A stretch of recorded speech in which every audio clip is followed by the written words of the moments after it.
بسم اللہ الرحمن الرحیم۔ مختصر لمسائل کتاب الروح لابن القیم۔ امام ابن قیم رحمہ اللہ کی کتاب کتاب الروح، اس کتاب کا یہ خلاصہ ہے، اس کتاب کا یہ اختصار کیا گیا ہے۔ امام ابن قیم رحمہ اللہ نے اپنی کتاب کتاب الروح، جو کہ 800 صفحات پر مشتمل ہے، اس کتاب کے اندر روح کے متعلق 21 سوالوں کا جواب دیا ہے۔ تو 21 سوال کون سے ہیں اور ان کا جواب کیا ہے وہ ہم اس کتاب میں پڑھیں گے، لیکن ہم اس میں نہ ہی اختلافات بیان کریں گے، نہ ہی بہت تفصیلی بحث کریں گے۔ ہم صرف سوال اور اس کا بنیادی جواب یہ ہم اس میں ذکر کریں گے۔ تو چونکہ یہ اس کتاب کے اختصار ہے، تو اب ہم اس کتاب کو شروع کرتے ہیں۔ تو عزیز طلبہ، پہلے ہم مقدمہ دیکھتے ہیں۔ الحمدللہ رب العالمین، تمام تعریفیں اللہ رب العالمین کے لیے ہیں۔ والصلاة والسلام علی اشرف الانبیاء والمرسلین، درود و سلام ہو جناب محمد الرسول اللہ صلی اللہ علیہ وسلم، جو کہ انبیاء میں سے سب سے افضل ہیں، عزت والے ہیں، اور رسولوں میں سب سے زیادہ عزت والے ہیں۔ ان پر درود و سلام ہو، اور آپ کے تمام صحابہ پر، آپ کی آل پر بھی درود و سلام ہو۔ اما بعد، فہذا مختصر لطیف لمسائل التی اجاب عنہ العلامہ ابن القیم۔ یہ اختصار ہے ان باریک مسائل کا جن کا جواب دیا ہے علامہ ابن قیم رحمہ اللہ نے فی کتاب الروح، اپنی کتاب الروح میں، مع اجوبتہا، ساتھ اس کے جواب بھی ہیں۔ تو جوابوں سمیت جو ہے نا وہ کتاب جنہوں نے لکھی ہے کتاب الروح، یہ اس کتاب کا جو خلاصہ ہے، یہ مختصراً فی ذالک علی ذکر الجواب الصحیح، اور اس کتاب میں ہم نے اکتفا کیا ہے صرف صحیح جواب پر۔ امام ابن قیم رحمہ اللہ نے تو بہت سے فرقوں کے موقف بھی بیان کیے ہیں، ان کے دلائل بھی بیان کیے ہیں، پھر ان کے دلائل کا رد بھی کیا ہے، پھر راجح کو دلائل سے بیان کیے۔ ہم صرف جو راجح موقف ہوگا، جو صحیح بات ہوگی، اس کو ہم بیان کر دیں گے، دون التعرض لنقل الخلافیات والادلۃ المتشعبہ۔ نہیں ہم درپیش ہوں گے جو ہے نا وہ اختلافات کو نقل کرنے کے، ہم اختلافات نقل نہیں کریں گے، والادلۃ المتشعبہ، اور طویل دلائل، بکھرے ہوئے دلائل کی طرف ہم نہیں جائیں گے۔ لکی یسہل استحضار ہوا لطلاب العلم ولعامۃ المسلمین، تاکہ اس کو یاد کرنا طلباء علم کے لیے اور عام مسلمانوں کے لیے آسان ہو جائے۔ واسأل اللہ ان ينفع بها کاتبها وقارئها، میں اللہ سے سوال کرتا ہوں کہ اللہ تعالیٰ اس کتاب کو لکھنے والے، اس کو پڑھنے والے، ان سب کو نفع پہنچائے۔ وصلی اللہ علی نبینا محمد، اللہ تعالیٰ کی رحمتیں ہوں ہمارے نبی محمد صلی اللہ علیہ وسلم پر۔ تو اب بلا کسی تمہید کے کتاب کی طرف آتے ہیں۔ پہلا سوال، هل تعرف الاموات بزیارت الاحیاء وسلامہم علیہم ام لا؟ کیا مردوں کو پتہ چلتا ہے زندوں کے زیارت کرنے کا اور ان کے سلام کرنے کا؟ جب کوئی زندہ شخص، جب کوئی اپنے کسی پیارے کی قبر پہ جاتا ہے، تو کیا وہ اس فوت شدہ شخص کو پتہ چلتا ہے کہ کون میری قبر پہ آیا ہے یا کس نے مجھے سلام کیا ہے؟ یہ پہلا سوال ہے۔ اس کا جواب، قال صلی اللہ علیہ وسلم، نبی کریم صلی اللہ علیہ وسلم، پہلے ہم اس کا جواب پڑھیں گے جو صاحب کتاب نے جواب دیا، پہلے ہم کتاب کی عبارت پڑھیں گے، پھر اس پہ میں اپنے جو بھی میرے ذہن میں کوئی بات ہوگی میں اضافے میں بتا دوں گا۔ قال صلی اللہ علیہ وسلم، نبی صلی اللہ علیہ وسلم نے فرمایا، ما من مسلم یمر بقبر اخیہ، نہیں کوئی بھی مسلمان جو گزرتا ہے اپنے بھائی کی قبر کے پاس سے، کان یعرفہ فی الدنیا، جس کو وہ دنیا میں پہچانتا ہے، فیسلم علیہ، اس پر سلام کرتا ہے، الا مگر رد اللہ علیہ روحہ،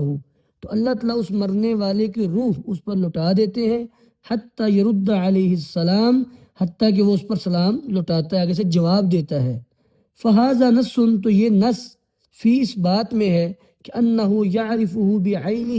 و یرد علیہ السلام، کہ وہ بندہ اس کو بعین ہی پہچانتا بھی ہے اور اس کو اسلام کا جواب بھی دیتا ہے۔ وقد شرع النبی صلی اللہ علیہ وسلم، اور نبی علیہ السلام نے مشروع قرار دیا ہے، لامتی، اپنی امت کے لیے، اذا سلموا علی اہل القبور ان یسلموا علیہم سلام من یخاطبونہ، نبی علیہ السلام نے حکم دیا ہے کہ مردوں کو ویسے ہی سلام کرو جیسے زندوں کو سلام کیا جاتا ہے۔ فیقول المسلم، پر سلام کرنے والا ایسے کہے، السلام علیکم دار قوم مؤمنین، تو زندوں کو بھی ایسے کیا جاتا ہے السلام علیکم، تو مردوں کو بھی سلام کرنے کا حکم اسی طرح دیا گیا جیسے زندوں کو سلام کرنے کا حکم ہے۔ وقد تواترت الآثار عن السلف بأن الميت يعرف زیارت الحی له ويستبشر به، اور اس بارے میں بہت سے آثار متواتر موجود ہیں سلف صالحین کے کہ میت زندہ بندہ جب اس کی قبر پہ آتا ہے تو اس کو پتہ چل جاتا ہے میت کو، اور وہ اس سے خوش بھی ہوتا ہے۔ وَيَكْفِي فِي هَذَا تَسْمِيَةُ الْمُسَلِّمِ عَلَيْهِ زَائِرًا، اس بارے میں یہ بات بھی کافی ہے کہ سلام کرنے والے کو زائر کہا جاتا ہے۔ جو قبر پہ جاتا ہے اس کو حدیث کے مطابق زائر کہا گیا، زائر زیارت کرنے والا۔ ملولا انہم یشعرون بما به لما صح تسمیتہ زائرا، اور اگر ان کو پتہ ہی نہیں چلتا، اگر میت کو پتہ ہی نہیں چلتا کہ کون آیا ہے، تو پھر یہ شخص کیسے زائر بن گیا؟ زائر تو ہوتا ہے جو زیارت کرنے والا ہو۔ فإن المزور اذا لم يعلم بزیارت من زارہ، اگر مزور جس کی زیارت کی گئی ہے یعنی وہ مردہ وہ میت، اگر اس کو پتہ ہی نہیں چلا کہ کس نے اس کی زیارت کی ہے تو لم یصح ان یقال زارہ، تو پھر یہ کہنا کہ اس بندے نے اس قبر کی زیارت کی، پھر یہ کہنا صحیح ہے ہی نہیں ہے۔ ظاہر ہوتا ہی وہ ہے کہ جس کے بارے میں اگلے کو پتہ چل جائے۔ فإن السلام هذا هو المعقول من الزیارہ، زیارت کے سے عقلی بات یہی سمجھ آتی ہے تمام امم کے نزدیک۔ وکذالک السلام علیہم، اسی طرح سلام بھی ایسے ہی ہے۔ فإن السلام علی من لا يشعر ولا يعلم بالمسلم محال، کہتے ہیں کہ سلام جس کو پتہ ہی نہ چلے سلام کا، یا پھر جو مسلم کے بارے میں جانتا ہی نہ ہو، تو وہاں سلام کرنا یہ محال ہے، یعنی ایک شخص آپ کے سامنے نہیں ہے، آپ اس کو کیسے سلام کر سکتے ہیں؟ نہیں، وہ تو محال ہو جائے گا، ناممکن ہو جائے گا۔ سلام اسی کو ہوگا جو آپ کے سامنے ہوگا۔ مگر ثبت فی الصحیح، صحیح حدیث میں یہ بات ثابت ہے، ان المیت، بے شک میت، یستأنس بالمشیعین، وہ مانوس ہوتی ہے گزرنے والوں سے، چلنے والوں سے، لجنازتی، جو اس کے جنازے پر چلتے ہیں، بعد دفن، اس کے دفن کے بعد۔ یہاں پہ صاحب کتاب کا پہلا سوال مکمل ہو گیا۔ اچھا، صاحب کتاب نے اس سوال میں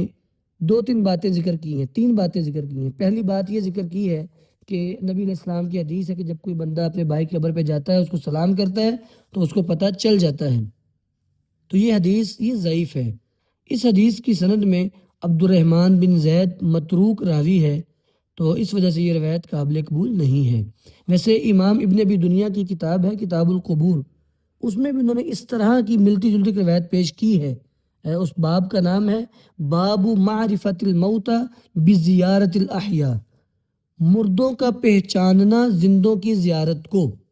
یہ باب باندھا، اور اس باب کے تحت یہ حدیث لے کے آئے کہ محمد بن قدامہ الجوہری کہتے ہیں ہمیں بیان کیا معن بن عیسیٰ القزاز نے، اور وہ کہتے ہیں ہمیں خبر دی ہشام بن سعد نے، اور وہ کہتے ہیں ہمیں بتایا زید بن اسلم نے حضرت ابو ہریرہ کی طریق سے، کہ ابو ہریرہ فرماتے ہیں رضی اللہ تعالیٰ عنہ کہ جب کوئی بندہ اپنے بھائی کی قبر کے پاس سے گزرتا ہے، اس کو پہچانتا بھی ہوتا ہے وہ کہ یہ کس کی قبر ہے، تو وہ بندہ قبر والا وہ اس کو سلام کا جواب بھی دیتا ہے اور اس کو پہچان لیتا ہے۔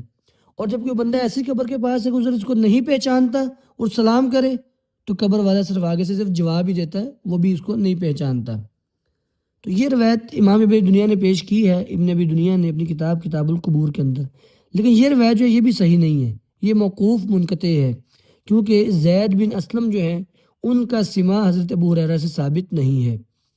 اس لیے جو ہے نا یہ روایت تو قابل قبول نہیں ہے۔ اب اس سوال کا راجح جواب کیا ہے؟ اس میں تین باتیں اہم ہیں سمجھنے والی۔ پہلی بات یہ ہے کہ قبروں کی زیارت کے لیے جانا چاہیے، کیونکہ قبروں کی زیارت آخرت کی یاد دلاتی ہیں۔ حضرت بریدہ بن حسیب بیان فرماتے ہیں رضی اللہ تعالیٰ عنہ کہ نبی مکرم صلی اللہ علیہ وسلم نے فرمایا نہیتکم عن زیارت القبور فزوروها، میں نے تمہیں منع کیا تھا قبروں کی زیارت سے،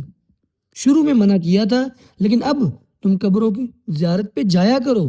ان کی زیارت کیا کرو۔ یہ صحیح مسلم کی روایت ہے، اور ابو داود کی روایت اس میں یہ بھی اضافہ ہے فَإِنَّ فِي زِيَارَتِهَا تَذْكِرَةٌ، قبروں کی زیارت کرنے میں یاد دہانی نصیحت ہے، یعنی قبروں کی زیارت کرنے سے انسان کو نصیحت حاصل ہوتی ہے۔ تو پہلی بات یہ سمجھ لیں کہ قبروں کی زیارت کے لیے جانا چاہیے۔ دوسری بات، وہاں جا کے دعا بھی کرنی چاہیے۔ میت کے حق میں سب سے بڑی نیکی میت پر سب سے بڑا احسان یہ ہے کہ اس کو دعا میں یاد رکھا جائے، اس کے لیے دعائیں کی جائیں، کیونکہ اس کو دعاؤں کی انتہائی زیادہ ضرورت ہوتی ہے۔ حضرت ابو ہریرہ بیان فرماتے ہیں رضی اللہ تعالیٰ عنہ کہ نبی علیہ الصلاۃ والسلام نے فرمایا اذا مات الانسان انقطع عملہ، جب کوئی انسان فوت ہو جاتا ہے اس کے سارے عمل منقطع ہو جاتے ہیں سوائے 3 اعمال کے، ایک صدقہ جاریہ جو اس نے صدقہ کیا جاری رہنے والا، اسی طرح علم ينتفع به، ایسا علم دین کا جو کسی کو سکھا گیا تو اس کا فائدہ اس کو بعد میں بھی پہنچتا رہے گا، وولد صالح يدعو له، اور نیک اولاد جو اس کے لیے دعا کرے۔ اس کا مطلب کیا ہوا کہ دعا کا فائدہ اس کو ہوتا ہے، اس کو ثواب پہنچتا ہے، اس کو فائدہ ملتا ہے، اس لیے اس کے لیے دعا کرنی چاہیے۔ حضرت عثمان بن عفان بیان فرماتے ہیں رضی اللہ تعالیٰ عنہ کہ نبی علیہ الصلاۃ والسلام ایک قبر پر موجود تھے تو آپ نے صحابہ کرام کو حکم دیا استغفروا لاخیکم وصلوا له بالتثبیت، اپنے بھائی کے لیے استغفار کرو اور اس کے لیے ثابت قدمی مانگو، اس کا ثابت قدمی کا سوال کرو، فَإِنَّهُ الْآنْ يُسْأَلُ، ابھی اس سے سوال کیا جا رہا ہے۔ آپ جو حکم دے رہے ہیں صحابہ کو کہ اس کے لیے ثابت قدمی مانگو، اس سے سوال ہو رہے ہیں، اس کا مطلب کیا ہوا کہ اگر وہ ثابت قدمی مانگیں گے تو اس کو فائدہ پہنچے گا، اس کو فائدہ پہنچانا ہے اس لیے تو حکم دیا جا رہا ہے، اس کے لیے ثابت قدمی مانگو، اس کے لیے استغفار کرو۔ تو گویا کہ جب قبرستان جائیں تو دعا بھی کرنی چاہیے۔ تو 2 باتیں سمجھ آ گئیں، یعنی زیارت کے لیے جانا چاہیے اور وہاں پہ دعا بھی کرنی چاہیے۔ تیسری بات یہ ہے کہ جتنی بھی روایات میں یہ ذکر ہے کہ میت کو اس کے اہل کا پتہ چل جاتا ہے کہ کون میری قبر پہ آیا ہے اور وہ اس سے خوش ہوتا ہے، تو وہ سب روایات ضعیف ہیں۔ جتنی بات ثابت ہے وہ آپ کو ہم بتا دیتے ہیں۔ پہلی بات تو یہ ثابت ہے کہ جب میت کو دفن کرنے کے بعد لوگ جانے لگتے ہیں تو نبی علیہ الصلاۃ والسلام کی حدیث ہے کہ وہ میت جو ہے وہ لوگوں کے جوتوں کی آواز سنتا ہے، یسمعو قرع نعالہم، ان کے جوتوں کی کھڑکھڑاہٹ آواز اس کو وہ سنتا ہے۔ اچھا یہ کیوں سنائی جاتی ہے اس کو؟ یہ باور کروانے کے لیے کہ یہاں پہ تمہارے اہل اور مال کام نہیں آئیں گے، یہاں صرف اعمال صالحہ کام آئیں گے، سب تمہیں چھوڑ کے جا رہے ہیں۔ تو یہ جب اس کو دفن کرنے کے بعد جانے لگتے ہیں تب اس کو آواز آتی ہے کہ لوگ اس کو چھوڑ کے جا رہے ہیں، ایک تو اس موقع پہ اس کو آواز آتی ہے کہ اوپر کوئی ہے۔ اسی طرح ایک حدیث ہے صحیح مسلم کے اندر، حضرت عمر بن عاص رضی اللہ تعالیٰ عنہ نے حکم دیا، وصیت کی اپنے بچوں کو، حضرت عبداللہ بن عمر بن عاص کو، کہ مجھے دفنانے کے بعد میری قبر پر اتنی دیر رہنا کہ جتنی دیر میں ایک اونٹ ذبح کر کے اس کا گوشت بنا کے بانٹا جاتا ہے اتنی دیر وہاں پہ بیٹھے رہنا۔ اب اس حدیث میں یہ الفاظ بھی ہیں کہ حتی استأنس بکم وانظر ماذا اراجع به رسول ربی، کہ تم وہاں پہ رہنا، اوپر رہنا، تاکہ مجھے تمہاری وجہ سے مانوسیت ہو، مجھے انس حاصل ہوتا رہے۔ تو مجھے یہ پتہ، جب تک مجھے پتہ نہیں چل جاتا اپنے رب کے رسولوں کو کیا جواب دے لیتا ہوں، مطلب فرشتوں کو کیا جواب دے لیتا ہوں، اور تمہاری وجہ سے میں مانوس رہوں گا کہ باہر بیٹھے ہوئے ہیں تو مجھے ذرا آسانی ہو جائے گی، تم وہاں پہ بیٹھے رہنا۔ اس حدیث سے یہ استدلال نہیں کیا جا سکتا کہ میت کو باہر آنے والوں کا پتہ چلتا، اس کی وجہ یہ ہے ایک شخص فوت ہوتے وقت خود کہہ کے جا رہا ہے کہ میرے وفات پر میری قبر پہ اتنی دیر بیٹھے رہنا، ٹھیک ہے؟ تو گویا کہ جب وہ قبر میں جا کے زندہ ہوگا، جب اس میں اس کی روح لٹائی جائے گی، وہ زندہ ہوگا، اٹھ کے بیٹھے گا، تو اس کو اپنی بات تو یاد ہوگی نا کہ میں یہ کہہ کے آیا ہوں، میں باہر یہ وصیت کر کے آیا ہوں، اس لیے اس کو یہ بات یاد ہے، وگرنہ اس کو خود بخود پتہ نہیں چلتی میت کو۔ تیسری بات، غزوہ بدر کے موقع پر نبی علیہ الصلاۃ والسلام نے بہت سے مشرکین جو مارے گئے ان کو قلیب بدر کے اندر پھینکا گیا، بدر کے کنویں میں پھینکا گیا، تو آپ نے ان سے بات کی اور کہا کہ بتاؤ جو باتیں میں تمہیں کہتا تھا وہ حق تھیں یا تم جس بات پر تھے وہ حق تھی؟ حضرت عمر بن خطاب فرمایا کہ اللہ کے رسول آپ ان سے بات کر رہے ہیں، یہ تو مرے ہوئے ہیں۔ آپ نے فرمایا فَإِنَّهُمُ الْآنَ يَسْمَعُونَ مَا أَقُولُ، ابھی یہ لوگ میری بات سن رہے ہیں جو میں کہہ رہا ہوں۔ اس میں 2 باتیں سمجھنے والی ہیں، اس حدیث سے بھی استدلال نہیں کیا جا سکتا کہ مردے سنتے ہیں، کیوں؟ اس کی وجہ یہ ہے حضرت عمر بن خطاب کا اس سوال کرنا بتا رہا ہے کہ صحابہ کرام کا عقیدہ تھا کہ مردے نہیں سنتے۔ اسی طرح جو ہے نا نبی علیہ السلام کا جب آپ نے جواب دیا تو آپ نے وہاں پہ ظرف استعمال کی، انہم الآن یسمعون ما اقول، ابھی یہ لوگ، ابھی، ہر وقت نہیں، ابھی یہ لوگ سن رہے ہیں جو میں ان کو کہہ رہا ہوں۔ تو ابھی کا لفظ بولنے کا مطلب کیا ہوا کہ ابھی سن رہے ہیں، بعد میں نہیں سنیں گے۔ ویسے بھی اللہ رب العالمین نے قرآن کریم میں فرمایا انک لا تسمع الموتى، بے شک آپ مردوں کو نہیں سنا سکتے۔ ایک موقع پہ فرمایا وما انت بمسمع من فی القبور، جو قبروں میں جا چکے ہیں آپ ان کو نہیں سنا سکتے۔ تو گویا کہ اس ساری بحث سے ہمیں کیا فائدہ ہوا؟ ہمیں یہ فائدہ ہوا کہ میت کو قبر پہ جانا چاہیے، اس پہ دعا بھی کرنی چاہیے، اور اس کو فائدہ بھی پہنچتا ہے۔ اسی طرح میت کو یہ پتہ نہیں چلتا کہ بھئی کون آیا ہے اور کس نے جو ہے میرے لیے دعا کی ہے، ایسی کوئی بات اس کو پتہ نہیں چلتی، اللہ کہ وہ خود کہے کہ آیا ہو تو پھر اس کے ذہن میں یہ بات بیٹھی رہے گی، مگر نہ اس کو پتہ نہیں چلتا۔ اگلا سوال ہے وہ ہے المسئلۃ الثانیہ وہی ان ارواح الموتى هل تتلاقى وتتزاور وتتذاکر ام لا، کیا مردوں کی روحیں آپس میں ملاقات کرتی ہیں، ایک دوسرے کی زیارت کرتی ہیں، ایک دوسرے سے باتیں کرتی ہیں؟ میتوں کی، مردوں کی روحیں آپس میں ملتی ہیں؟ یہ سوال ہے۔ اس کا جواب جواب یہ ہے کہ الارواح قسمان، روح کی دو قسمیں ہوتی ہیں۔ کون کون سی دو قسمیں ہوتی ہیں؟ کہتے ہیں کہ ارواح معذبہ، نمبر ایک تو وہ ہے وہ روح ہے جن کو عذاب دیا جا رہا ہے، والعیاذ باللہ، اللہ ہمیں محفوظ فرمائے، وہ روح ہیں جن کو عذاب دیا جا رہا ہے۔ فَهِيَ فِي شُغْلٍ بِمَا هِيَ فِيهِ مِنَ الْعَذَابِ عَنِ التَّذَاوُرِ وَالتَّلَاقِ، تو وہ کسی کو ملنے، کسی کی زیارت کرنے سے قاصر ہیں، کیونکہ وہ عذاب کے اندر مشغول ہے، مصروف ہیں۔ ان کو ایسے عذاب کے اندر مشغول کیا گیا ہے کہ جہاں سے وہ نکل ہی نہیں سکتی، تو وہ کیا کسی کی زیارت کریں گی، کیا کسی روح کو جا کے ملیں گی؟ اس لیے جن روحوں کو عذاب دیا جا رہا ہے وہ اپنے عذاب میں رہتی ہیں، وہ کسی اور روح کو نہیں ملتی۔ دوسری قسم روحوں کی ارواح منعمہ، تو وہ روحیں جو انعام میں رکھی گئی ہیں، یا منعمہ جو انعام پانے والی ہیں۔ وہی مرسلۃ غیر محبوسۃ، یہ وہ روح ہیں جن کو بھیجا جاتا ہے اور ان کو روکا نہیں جاتا۔ تتلاقى وتتزاور وتتذاکر ما كان منها في الدنيا وما يكون من اہل الدنيا، یہ روحیں جو انعام یافتہ ہیں، ان کو روکا نہیں جاتا، یہ آپس میں ملتی بھی ہیں، ایک دوسرے کو زیارت بھی کرتی ہیں، آپس میں باتیں بھی کرتی ہیں، جو کچھ دنیا میں ان کے معاملات تھے، دنیا میں جو کچھ وہ کرتے رہے، اس بارے میں وہ آپس میں ملتی ہیں، باتیں بھی کرتی ہیں۔ فتكون كل روح مع رفيقها الذي هو على مثل عملها، ہر روح اسی درجے کی روح کو ملتی ہے جس نے اس جیسے عمل کیے ہوتے ہیں۔ ایسا نہیں ہے کہ ایک ادنا درجے کی روح اعلیٰ درجے کی روحوں کے ساتھ پھرتی رہے، نہیں، جو ادنا درجے کی روح ہے جس کے عمل کم ہے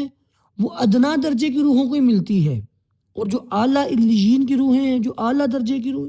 وہ اعلیٰ روحوں کے ساتھ ہی ملتی ہیں۔ وروح نبینا صلی اللہ علیہ وسلم فی الرفیق الاعلیٰ، ہمارے نبی کریم صلی اللہ علیہ وسلم کی روح مبارک جو ہے وہ رفیق اعلیٰ میں ہے، رفیق اعلیٰ۔ نبی علیہ السلام نے اپنی وفات کے وقت یہ بات کہی تھی، اللہم بالرفیق الاعلیٰ، رفیق اعلیٰ کی دوستی کو میں پسند کرتا ہوں۔ تو رفیق اعلیٰ، رفیق سے مراد رفاقت، دوست، اعلیٰ میں نے جو سب سے اعلیٰ ہے۔ اللہ رب العالمین نے قرآن کریم میں فرمایا وَمَن يُطِعِ اللَّهَ وَالرَّسُولَ فَأُولَٰئِكَ مَعَ الَّذِينَ أَنْعَمَ اللَّهُ عَلَيْهِمْ مِنَ النَّبِيِّينَ وَالصِّدِّيقِينَ وَالشُّهَدَاءِ وَالصَّالِحِينَ وَحَسُنَ أُولَٰئِكَ رَفِيقًا، جو بھی اللہ کی، اس کے رسول کی اطاعت کرے گا تو یہ شخص ان لوگوں کے ساتھ ہوگا جو نبیوں کے ساتھ، صدیقین، شہداء و صالحین کے ساتھ کھڑے ہوں گے۔ وَحَسُنَ أُولَٰئِكَ رَفِيقًا، اور یہ لوگ نبی، صدیقین، شہداء و صالحین، یہ لوگ رفاقت کے لحاظ سے سب سے اچھے ہیں۔ تو یہ رفیق ہے، تو نبی علیہ السلام کی روح مبارک ان کے ساتھ ہے۔ وَهَذِهِ الْمَعِيَّةُ ثَابِتَةٌ فِي الدُّنْيَا وَفِي دَارِ الْبَرْزَخِ وَفِي دَارِ الْجَزَاءِ، یہ جو معیت ہے نا، یہ دنیا میں بھی ثابت ہے، یہ برزخ میں بھی ثابت ہے، یہ جزا کے دن یعنی قیامت کے دن بھی اسی طرح ثابت ہوگی۔ یعنی دنیا میں بھی جو نیک ہے وہ نیکوں کی مجلس میں ہوتا ہے، پایا جاتا ہے، جو برا ہے وہ بروں کی مجلس میں پایا جاتا ہے۔ عالم برزخ میں بھی ایسے ہیں، جو اچھی روح ہے وہ اچھی روحوں کے ساتھ ہے، جتنے اس کے عمل ہیں وہ ویسے اعمال والوں کے ساتھ ہے، اور جزا کے دن یعنی قیامت کے دن وہاں بھی اسی طرح معاملہ ہوگا، یعنی جس بندے نے جیسے اعمال کیے ہوں گے، جن لوگوں سے اس کی محبت ہوگی، اس کا انجام بھی انہی کے ساتھ ہوگا۔ وقال تعالی، اللہ رب العالمین فرماتے ہیں، یا ایتها النفس المطمئنہ، اے مطمئن جان، ارجعی الی ربک راضیۃ مرضیہ، اپنے رب کی طرف لوٹ جا جو تجھ سے راضی ہو، تو اس سے راضی ہے۔ فادخلی فی عبادی وادخلی جنتی، پس داخل ہو جا میرے بندوں میں، داخل ہو جا میرے بندوں میں۔ تو روح سے یہ بات، جو نفس ہے روح، اس کو یہ بات کہی جا رہی کہ میرے بندوں میں داخل ہو جا۔ اس کا مطلب کیا ہوا کہ روحیں آپس میں ملتی ہیں اور میری جنت میں داخل ہو جا، یعنی ادخلی فی جملتہم وکونی معہم، ان کی جماعت میں اور شامل ہو جا، ان کے ساتھ رہے۔ وہذا یقال للروح عند الموت، یہ روح کو کہا جاتا ہے موت کے وقت، یہ جسم کو نہیں کہا جا رہا، یہ روح کو کہا جا رہا ہے۔ تو گویا کہ روح کی ملاقات نیک روحوں سے ہوتی ہے۔ وقد اخبر اللہ تعالی عن الشہداء بانہم، اللہ تعالیٰ نے شہداء کے بارے میں خبر دی ہے کہ بے شک وہ احیاء زندہ ہیں، عند ربہم یرزقون، اپنے رب کے ہاں، اور ان کو رزق دیا جا رہا ہے، تو رب کے ہاں وہ زندہ ہیں۔ تو گویا کہ جو شہید ہے وہ اس کو زندہ کہا گیا، ایک تو اس کے مقام و مرتبے کے لحاظ سے اس کو مردہ نہ کہا جائے، اس کا احترام کیا جائے۔ اس کا یہ مطلب نہیں کہ وہ حقیقت میں زندہ ہے، اگر حقیقت میں زندہ ہو تو پھر اس کی بیوی عدت کیوں گزارتی ہے، اس کی بیوی آگے شادی کیوں کرتی ہے؟ پھر شہید ویسے تو فوت ہو چکا ہے، لیکن وہ اپنے رب کے ہاں زندہ ہے اور اس کو رزق بھی دیا جاتا ہے وہاں پہ۔ وَأَنَّهُمْ يَسْتَبْشِرُونَ بِالَّذِينَ لَمْ يَلْحَقُوا بِهِمْ مِنْ خَلْفِهِمْ، اور وہ خوش ہوتے ہیں ان لوگوں کے ساتھ جو ابھی تک ان کو آ کے نہیں ملے ان کے پیچھے سے، اور وہ خوش ہوتے ہیں اللہ کی نعمتوں پر، اس کے فضل پر۔ اس کا مطلب کیا ہوا؟ جو لوگ ابھی ان کو آ کر نہیں ملے ان پہ خوش ہوتے ہیں کہ وہ نیک عمل کر رہے ہیں، تو اس کے مطلب وہ آگے ملیں گے ان کو۔ وَهَذَا يُدُلُّ عَلَىٰ تَلَاقِيهِمْ مِنْ ثَلَاثَةِ أَوْجُهٍ، تو یہ بات تین طرح دلالت کرتی ہے کہ ان کی ملاقات آپس میں ہوتی ہے۔ نمبر ایک، انہم احیاء والاحیاء یتلاقون، وہ زندہ ہیں اور زندہ ملاقات کرتے ہیں۔ دوسری بات، انہم انما یستبشرون باخوانہم لقدومہم علیہم ولقائہم لہم، وہ خوش ہوتے ہیں اپنے بھائیوں کے آنے کی وجہ سے اور ان بھائیوں کا ان سے ملاقات کرنا اس وجہ سے، اس وجہ سے وہ خوش ہوتے ہیں، اس کا مطلب ملاقات ہوتی ہے ان کی۔ تیسری بات، ان لفظ یستبشرون، یہ یستبشرون کا جو لفظ ہے نا، یفید، یہ فائدہ دیتا ہے، اس بات کے بارے میں بتاتا ہے کہ انہم یبشر بعضهم بعضا، کے بعض کو بشارت دیتا ہے۔ تو بشارت کب دے گا کسی کو؟ ایک روح دوسری روح کو بشارت کب دے گی؟ جب اس سے ملاقات کرے گی۔ تو گویا کہ اس سارے سوال سے ہمیں یہ بات سمجھ آئی کہ روحیں دو طرح کی ہیں، جو عذاب کے اندر روحیں عذاب دی جا رہی ہیں وہ تو کسی سے نہیں ملتی، اور جو نعمتوں میں روحیں پائی جاتی ہیں، جو نعمتوں میں اللہ کی نعمتوں میں عیاشی کر رہے ہیں، مزے کر رہے ہیں، وہ روحیں وہ ملتی ہیں، آپس میں ملاقات کرتی ہیں۔ تیسرا سوال ہے، وہی هل تتلاقى ارواح الاحیاء وارواح الاموات ام لا، کیا مردوں کی روحیں زندوں کی روحوں سے ملتی ہیں یا نہیں ملتی؟ یعنی کچھ لوگ زندہ ہیں اور کچھ لوگ مر چکے ہیں، جو لوگ مر چکے ہیں ان کی روحیں زندہ لوگوں کی روحوں کو ملتی ہیں؟ یہ ایک سوال ہے۔ اس کا جواب نعم، پہلے صاحب کتاب کا جواب دیکھتے ہیں۔ صاحب کتاب فرماتے ہیں نعم، ہاں،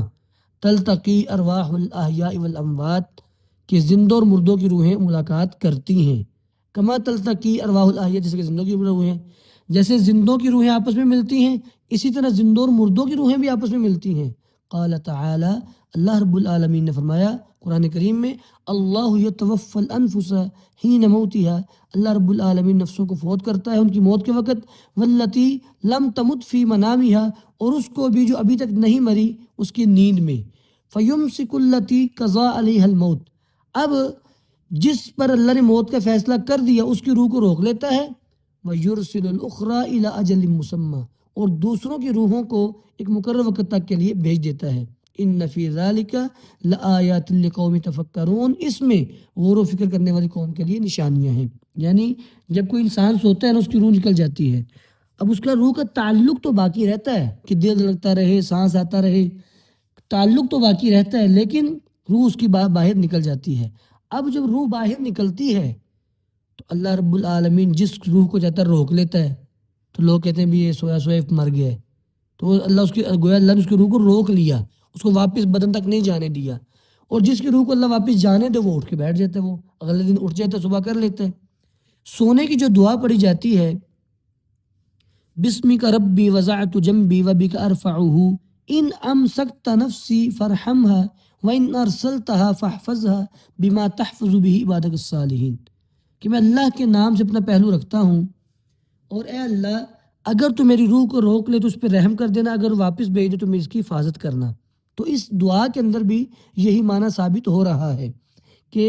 جو ہے نا وہ اللہ رب العالمین جس کی روح کو چاہے روک لے اور جس کی روح کو چاہے وہ چھوڑ دے، واپس بھیج دے۔ اب یہ جو ہم نے آیت پڑھی ہے، جو میں نے آگے آیت پیش کی ہے، ابن عباس فرماتے ہیں رضی اللہ عنہ اس آیت کی تفسیر کے بارے میں، بالغانی مجھے یہ بات پہنچی ہے، ان ارواح الاحیاء والاموات تلتقی فی المنام، کہ زندوں اور مردوں کی روحیں نیند میں ملتی ہیں، فَيَتَسَاءَلُونَ بَيْنَهُمْ، پس آپس میں وہ سوال بھی کرتی ہیں، فَيُمْسِكُ اللَّهُ أَرْوَاحَ الْمَوْتَى وَيُرْسِلُ أَرْوَاحَ الْأَحْيَاء۔ اب جب ملاقات ہونے کے بعد زندوں کی روح کو اللہ تعالیٰ جو ہے نا وہ جس نے زندہ رہنا ہوتا ہے اس کی روح کو اللہ بھیج دیتا ہے ان کے جسموں کی طرف، اور مردوں کی روح کو اللہ پھر دوبارہ روک لیتا ہے۔ وَقَدْ دَلَّ عَلَى الْتِقَاءِ أَرْوَاحِ الْأَحْيَاءِ وَالْأَمْوَاتِ، زندوں اور مردوں کی روحوں کی ملاقات پر یہ بات بھی دلالت کرتی ہے، ان الحی یری المیت فی منامہ فیستخبرہ ویخبرہ المیت بما لا یعلمہ الحی، کہ ایک زندہ شخص ایک میت کو اپنی نیند میں دیکھتا ہے، اس سے کوئی خبر مانگتا ہے تو وہ میت اس کو وہ باتیں بتاتی ہے جو زندہ نہیں جان سکتا، فیصادف خبرہ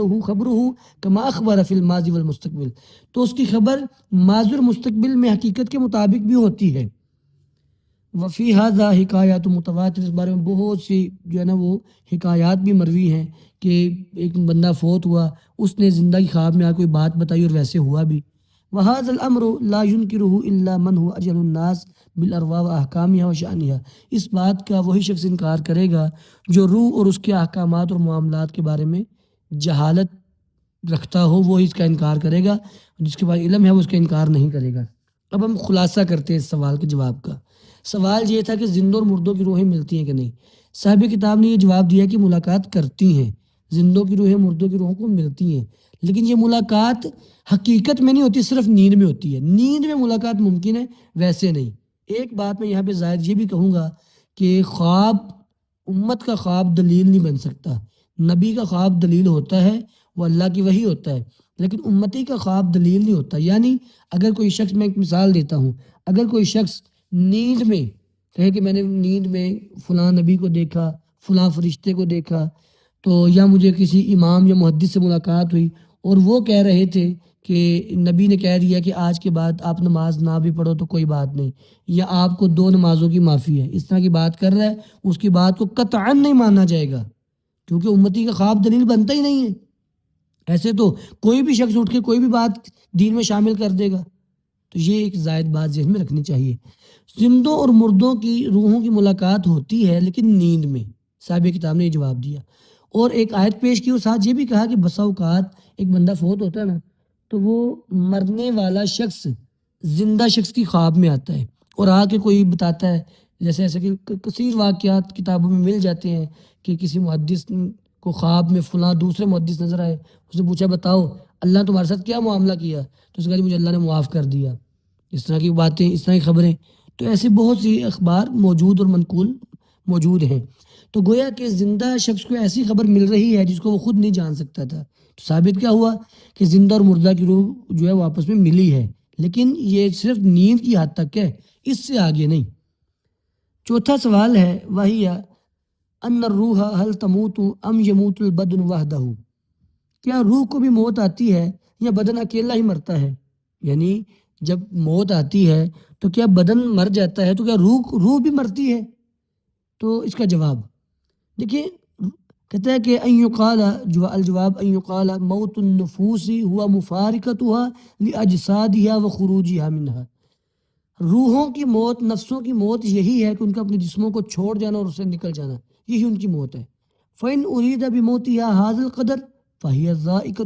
ذائقۃ الموت، بلا شک اگر تو اتنی مقدار ہی موت کہلاتی ہے، روح کا جسم سے نکل جانا اگر اس کو موت کہا جاتا ہے تو یہ پھر تو یہ وہ موت ان کی بھی ہو گئی۔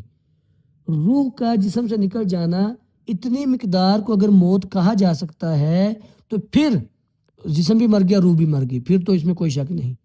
اور اگر یہ مراد لیا جائے کہ جیسے جسم ختم ہو جاتا ہے، مٹی سے مٹی ہو جاتا ہے، اس کا وجود ہی مٹ جاتا ہے، روح ایسے منعدم ہو جائے، وَإِنْ أُرِيدَ أَنَّهَا تَعْدِمُ وَتَزْمَحْلُ وَتَزْمَحَلُ وَتَصِيرُ عَدْمًا مَحْضًا، کہ وہ معدوم ہو جائے، بالکل پگھل جائے اور اس کا وجود ہی ختم ہو جائے، اس اعتبار سے پھر روح کو موت نہیں آتی، بل ہی باقیت بعد خروجها من البدن فی نعیم او فی عذاب، کیونکہ روح جسم سے نکلنے کے بعد وہ نعمتوں میں یا عذاب میں باقی رہتی ہے۔ اگر اچھی روح ہے تو نعمتوں میں رہتی ہے، بری روح ہے تو عذاب میں رہتی ہے۔ یعنی گویا کہ صاحب کتاب یہ کہنا چاہتے ہیں کہ اگر تو روح کا جسم کو چھوڑنا یہ موت ہے، پھر تو روح کو موت آتی ہے، کیونکہ روح جسم سے نکلتی ہے، اس کا خروج جسم سے ہوتا ہے، پھر اتنی مقدار اگر موت ہوتی ہے پھر تو روح کو موت آتی ہے، جسم کو تو آتی ہے، وہ تو واضح ہے، مشاہدے سے بھی ثابت ہے کہ لوگوں نے بہت سے لوگوں کو مرتے ہوئے دیکھا ہوا ہے، تو جسم کی موت تو واضح ہے، تو اگر اتنی مقدار موت ہے پھر روح کو بھی موت آتی ہے، اور اگر اتنی مقدار جو ہے وہ موت نہیں ہے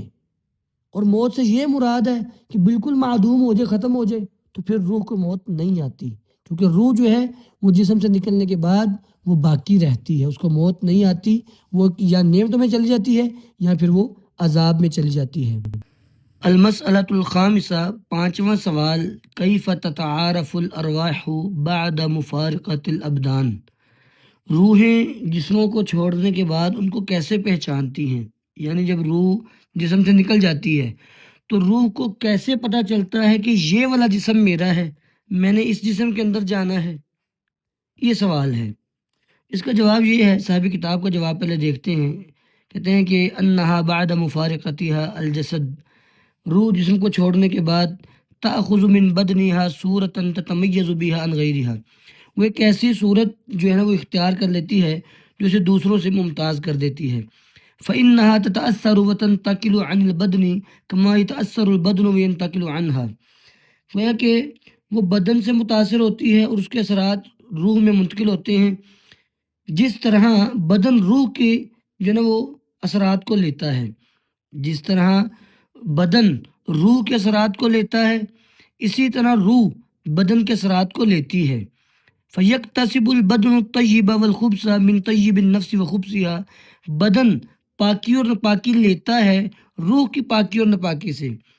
وَتَكْتَسِبُ النَّفْسُ الطَّيِّبَ وَالْخُبْثَ مِنْ طَيِّبِ الْبَدْنِ وَخُبْثِهِ، اس لیے روح پاکی اور ناپاکی لیتی ہے بدن کی پاکی اور ناپاکی سے، یعنی اگر روح بری ہو تو بدن بھی گناہوں کی طرف ہی جاتا ہے، روح اچھی ہو تو بدن اچھائی کی طرف جاتا ہے، تو اس کا مطلب روح کا اثر بدن نے لیا۔ اس کے برعکس بھی ایسے ہی ہے، اگر بدن برا ہے تو روح وہ بھی بری ہو جاتی ہے بدن کے ساتھ رہ کر، اگر بدن اچھا ہے تو روح بھی اچھی ہو جاتی ہے اس بدن کے ساتھ رہ کر۔ یعنی روح جو ہے وہ ایک جسم کے مطابق اپنے آپ کو ڈھال لیتی ہے۔ میں ایک مثال سے بات سمجھاتا ہوں، اگر آپ نے غبارہ دیکھا ہو، غبارہ مختلف کے قسموں کے ہوتے ہیں، مطلب اس میں کوئی دل بنا ہوتا ہے غبارے کا، کبھی غبارہ جو ہے وہ گول شیپ کا ہوتا ہے، کبھی غبارہ جو ہے وہ طویل طوالت لمبا ہوتا ہے۔ اب جس طرح کا غبارہ ہوگا اس میں اس طرح کی ہوا بھری جائے گی، ہوا اس کے اندر اسی طرح کا حجم اپنا لے گی، اسی طرح روح جو ہے وہ بدن کے اندر ایک صورت اپنا لیتی ہے، اس کے ذریعے وہ اپنے بدن کو پہچانتی ہے۔ روح جس جسم کے ساتھ اتنا عرصہ اس نے گزارا ہو تو وہ جانتی ہے کہ یہ جسم، اس کی آواز کیسی ہے، اس کا بولنا چالنا ڈالنا اٹھنا بیٹھنا آنا جانا، اس کے مخفی اعمال ظاہری اعمال کیسے ہیں، تو وہ اس کے ذریعے اس کو پہچانتی ہے۔ چھٹا سوال ہے، المسألۃ السادسہ وہی ان الروح هل تعاد الى المیت فی قبرہ وقت السؤال ام لا تعاد، کہ کیا روح میت کی طرف لٹائی جاتی ہے قبر میں سوال کے وقت یا نہیں لٹائی جاتی؟ یعنی جب قبر کے اندر دو فرشتے آتے ہیں منکر اور نکیر سوال کرنے کے لیے، تو کیا اس وقت روح لٹائی جاتی ہے کہ نہیں لٹائی جاتی؟ تو اس کا سادہ جواب تو یہ کہ لٹائی جاتی ہے۔ صاحب کتاب نے ایک لمبی روایت پیش کی ہے، اب ہم اس روایت کا ترجمہ کرتے ہیں، کافی لمبی روایت ہے، بہرحال جواب اس کا خلاصہ یہ ہے کہ روح لٹائی جاتی ہے۔ حدیث ہے، قد جاء فی الحدیث الصحیح، صحیح حدیث میں آتا ہے، قال البراء بن عازب، براء بن عازب فرماتے ہیں، کننا فی جنازۃ فی بقیع الغرقد، ہم ایک جنازے میں شریک تھے بقیع الغرقد میں، فاتان النبی صلی اللہ علیہ وسلم فقعد، تو نبی علیہ الصلوۃ والسلام آئے اور آپ بھی بیٹھ گئے، وقعدنا حولہ، اور ہم بھی آپ کے ارد گرد بیٹھ گئے، کأن علی رؤوسنا الطیر، گویا کہ ہمارے سروں پر پرندے بیٹھے ہوں، اتنی خاموشی سے ہم بیٹھ گئے آپ کی باتیں سننے کے لیے۔ وَهُوَ يُلْحَدُ لَهُ، اور ابھی اس کے میت کے لیے قبر کھودی جا رہی تھی، یعنی ابھی جنازہ پیچھے میت نے بھی آنا تھا، قبر کھودی جا رہی تھی، نبی علیہ السلام قبرستان میں آئے، آپ بیٹھ گئے تو ہم بھی بیٹھ گئے اور آپ کے ارد گرد۔ تو نبی علیہ الصلوۃ والسلام نے پھر فرمایا اعوذ باللہ من عذاب القبر 3 مرات، بار آپ نے یہ بات کہی کہ میں اللہ کی پناہ میں آتا ہوں عذاب قبر سے۔ ثم قال، پھر آپ نے فرمایا کہ ان العبد المؤمن اذا كان في اقبال من الاخرہ وانقطاع من الدنیا، مومن جب دنیا کے اقبال اور آخرت، دنیا کے انقطاع اور آخرت کے اقبال میں ہوتا ہے، اقبال میں نے آنا، آخرت کے آغاز کی طرف ہوتا ہے اور دنیا کے انقطاع اور اختتام کی طرف ہوتا ہے، مراد موت۔ مومن جب دنیا سے جا رہا ہوتا ہے اور آخرت کی طرف داخل ہو رہا ہوتا ہے، آخرت میں اس وقت یعنی موت کے وقت، نازلت الیہ ملائکہ، اس کی طرف فرشتے آتے ہیں، کأن وجوہہم الشمس، گویا کہ ان کے چہرے سورج ہوں، یعنی ان کے چہرے سورج کی طرح روشن ہوتے ہیں، فیجلسون منہ مد البصر، جہاں تک اس فوت ہونے والے کی نظر جاتی ہے اتنی دور جا کے وہ بیٹھ جاتے ہیں، ثم یجیء ملک الموت، پھر ملک الموت آتا ہے، حتی یجلس عند رأسہ، یہاں تک کہ وہ میت کے سر کے پاس بیٹھ جاتا ہے، فیقول، پھر وہ کہتا ہے ایتھا النفس الطیبہ، اے طیب، طیب میں نے عمدہ، اچھی، اے اچھی جان، اے اچھی روح، اخرجی الی مغفرت من اللہ و رضوان، اللہ کی بخشش اور رضامندی کی طرف نکلو، یعنی وہ جو ملک الموت فرشتہ ہے، وہ فرشتہ وہ اس روح سے بات کرتا ہے اور اسے کہتا ہے کہ اللہ کی رضامندی کی طرف نکلو، اللہ کی بخشش کی طرف نکلو کہ اللہ تم سے راضی ہے۔ قالا، تو نبی مکرم صلی اللہ علیہ وسلم نے فرمایا کہ فتخرج تسیل کما تسیل القطرۃ من فی السقا، پس وہ روح نکلتی ہے، بہتی ہے جیسے قطرہ بہتا ہے مشکیزے کے منہ سے، جیسے مشکیزے کے منہ سے پانی کا قطرہ بہہ کے نکل جاتا ہے، اس طرح وہ بڑی آسانی سے باہر نکل آتی ہے۔ بسا اوقات موت کی تکلیف بھی ہوتی ہے، جو موت سے پہلے تکلیف ہوتی ہے وہ مومن کے معاملات کو کلیئر کرنے کے لیے ہوتی ہے، یعنی کہ مومن کا معاملہ دنیا پہ صاف ستھرا ہو جائے، تاکہ جب وہ اللہ کے پاس پہنچے، اس نے جو مصیبت پہ تکلیف پہ صبر کیا، اس وجہ سے اس کے گناہ دھل چکے ہوں اور اللہ کے ہاں وہ خیر کو پا لے۔ اور رہی بات نبی علیہ السلام کو جو وفات سے پہلے تکلیف آئی، آپ بیمار ہوئے اور آپ یہ کہتے بھی تھے اللہم انی اعنی علی سکرات الموت، اے اللہ موت کی سختیوں پر میری مدد فرما، تو موت کی سختی کا نبی علیہ السلام پہ آنا وہ رفع درجات کے لیے، آپ کے درجات کی بلندی کے لیے۔ بہرحال کافر کی بنسبت مومن کی روح جو ہے وہ بڑی آسانی سے نکل آتی ہے، فیاخذها، پس وہ جو ہے نا فیاخذها، پس وہ فرشتہ اس کو روح کو پکڑ لیتا ہے، فاذا اخذها لم يدعوها في يده طرفة عین حتى ياخذوها، وہ فرشتے جو پہلے آئے تھے جن کے چہرے سورج کی طرح روشن تھے، وہ اس روح کو نہیں چھوڑتے اس ملک الموت کے ہاتھ میں آنکھ جھپکنے کی دیر جتنا بھی، یہاں تک کہ خود آگے پکڑ لیتے ہیں، یعنی ملک الموت کا کام صرف اتنا ہے کہ اس نے روح کو نکالنا ہے بس، اس کے بعد آنکھ جھپکنے سے بھی پہلے وہ فرشتے جو نظر کی انتہا پہ جا کے بیٹھے ہوئے تھے وہ آتے ہیں اور اس روح کو پکڑ لیتے ہیں، فَيَجْعَلُوهَا فِي ذَلِكَ الْكَفْنِ وَفِي ذَلِكَ الْحَنُوتِ، اور وہ اس کو ایک کفن اور اس خوشبو میں ڈال دیتے ہیں۔ روایت میں یہ بھی وضاحت ہے کہ وہ جنت سے ایک رومال اور خوشبودار رومال لے کے آتے ہیں، اس رومال کے اندر خوشبودار کفن میں اس کو لپیٹ لیتے ہیں، وَيَخْرُجُ مِنْهَا كَأَطْيَبِ نَفْحَةِ مِسْكٍ وُجِدَتْ عَلَى وَجْهِ الْأَرْضِ، تو پھر اس کپڑے سے روح وہ خوشبو نکلتی ہے، یا اس روح سے وہ خوشبو نکلتی ہے، زمین پر پائے جانے والی جتنی بھی خوشبوئیں ان سے سب سے زیادہ اچھی خوشبو وہ ہوتی ہے جو اس روح سے آتی ہے، یا اس روح کو جس کپڑے میں لپیٹا گیا ہے اس کپڑے سے آتی ہے۔ قال، تو نبی علیہ الصلوۃ والسلام نے فرمایا فیصعدون بها، فرشتے اس روح کو لے کے اوپر چڑھتے ہیں آسمانوں کی طرف، فلا یمرون بها یعنی علی ملأ من الملائکہ الا قالوا، جب بھی وہ فرشتے جو روح کو لے کے اوپر کی طرف جا رہے ہیں جب بھی وہ فرشتے دوسرے کسی فرشتوں کی جماعت کے پاس سے گزرتے ہیں نا، تو وہ دوسرے فرشتے، دوسری جماعت فرشتوں کی، وہ کہتے ہیں ما حاضر روح الطیب، یہ کتنی عمدہ روح ہے، کون ہے یہ؟ فیقولون، تو یہ فرشتے جو روح کو لے کے جا رہے ہیں یہ کہتے ہیں فلان بن فلان، یہ فلاں بن فلاں شخص فوت ہوا ہے، اس کی روح ہے، بِأَحْسَنِ أَسْمَائِهِ الَّتِي كَانُوا يسمونہ بها فی الدنیا، اس کا سب سے بہترین اور پیارا نام لیتے ہیں۔ دنیا میں تو لوگ ناموں کو بگاڑ دیتے ہیں نا، لیکن فرشتے عمدہ اور اچھا نام لیتے ہیں دنیا میں جو اس کا نام تھا،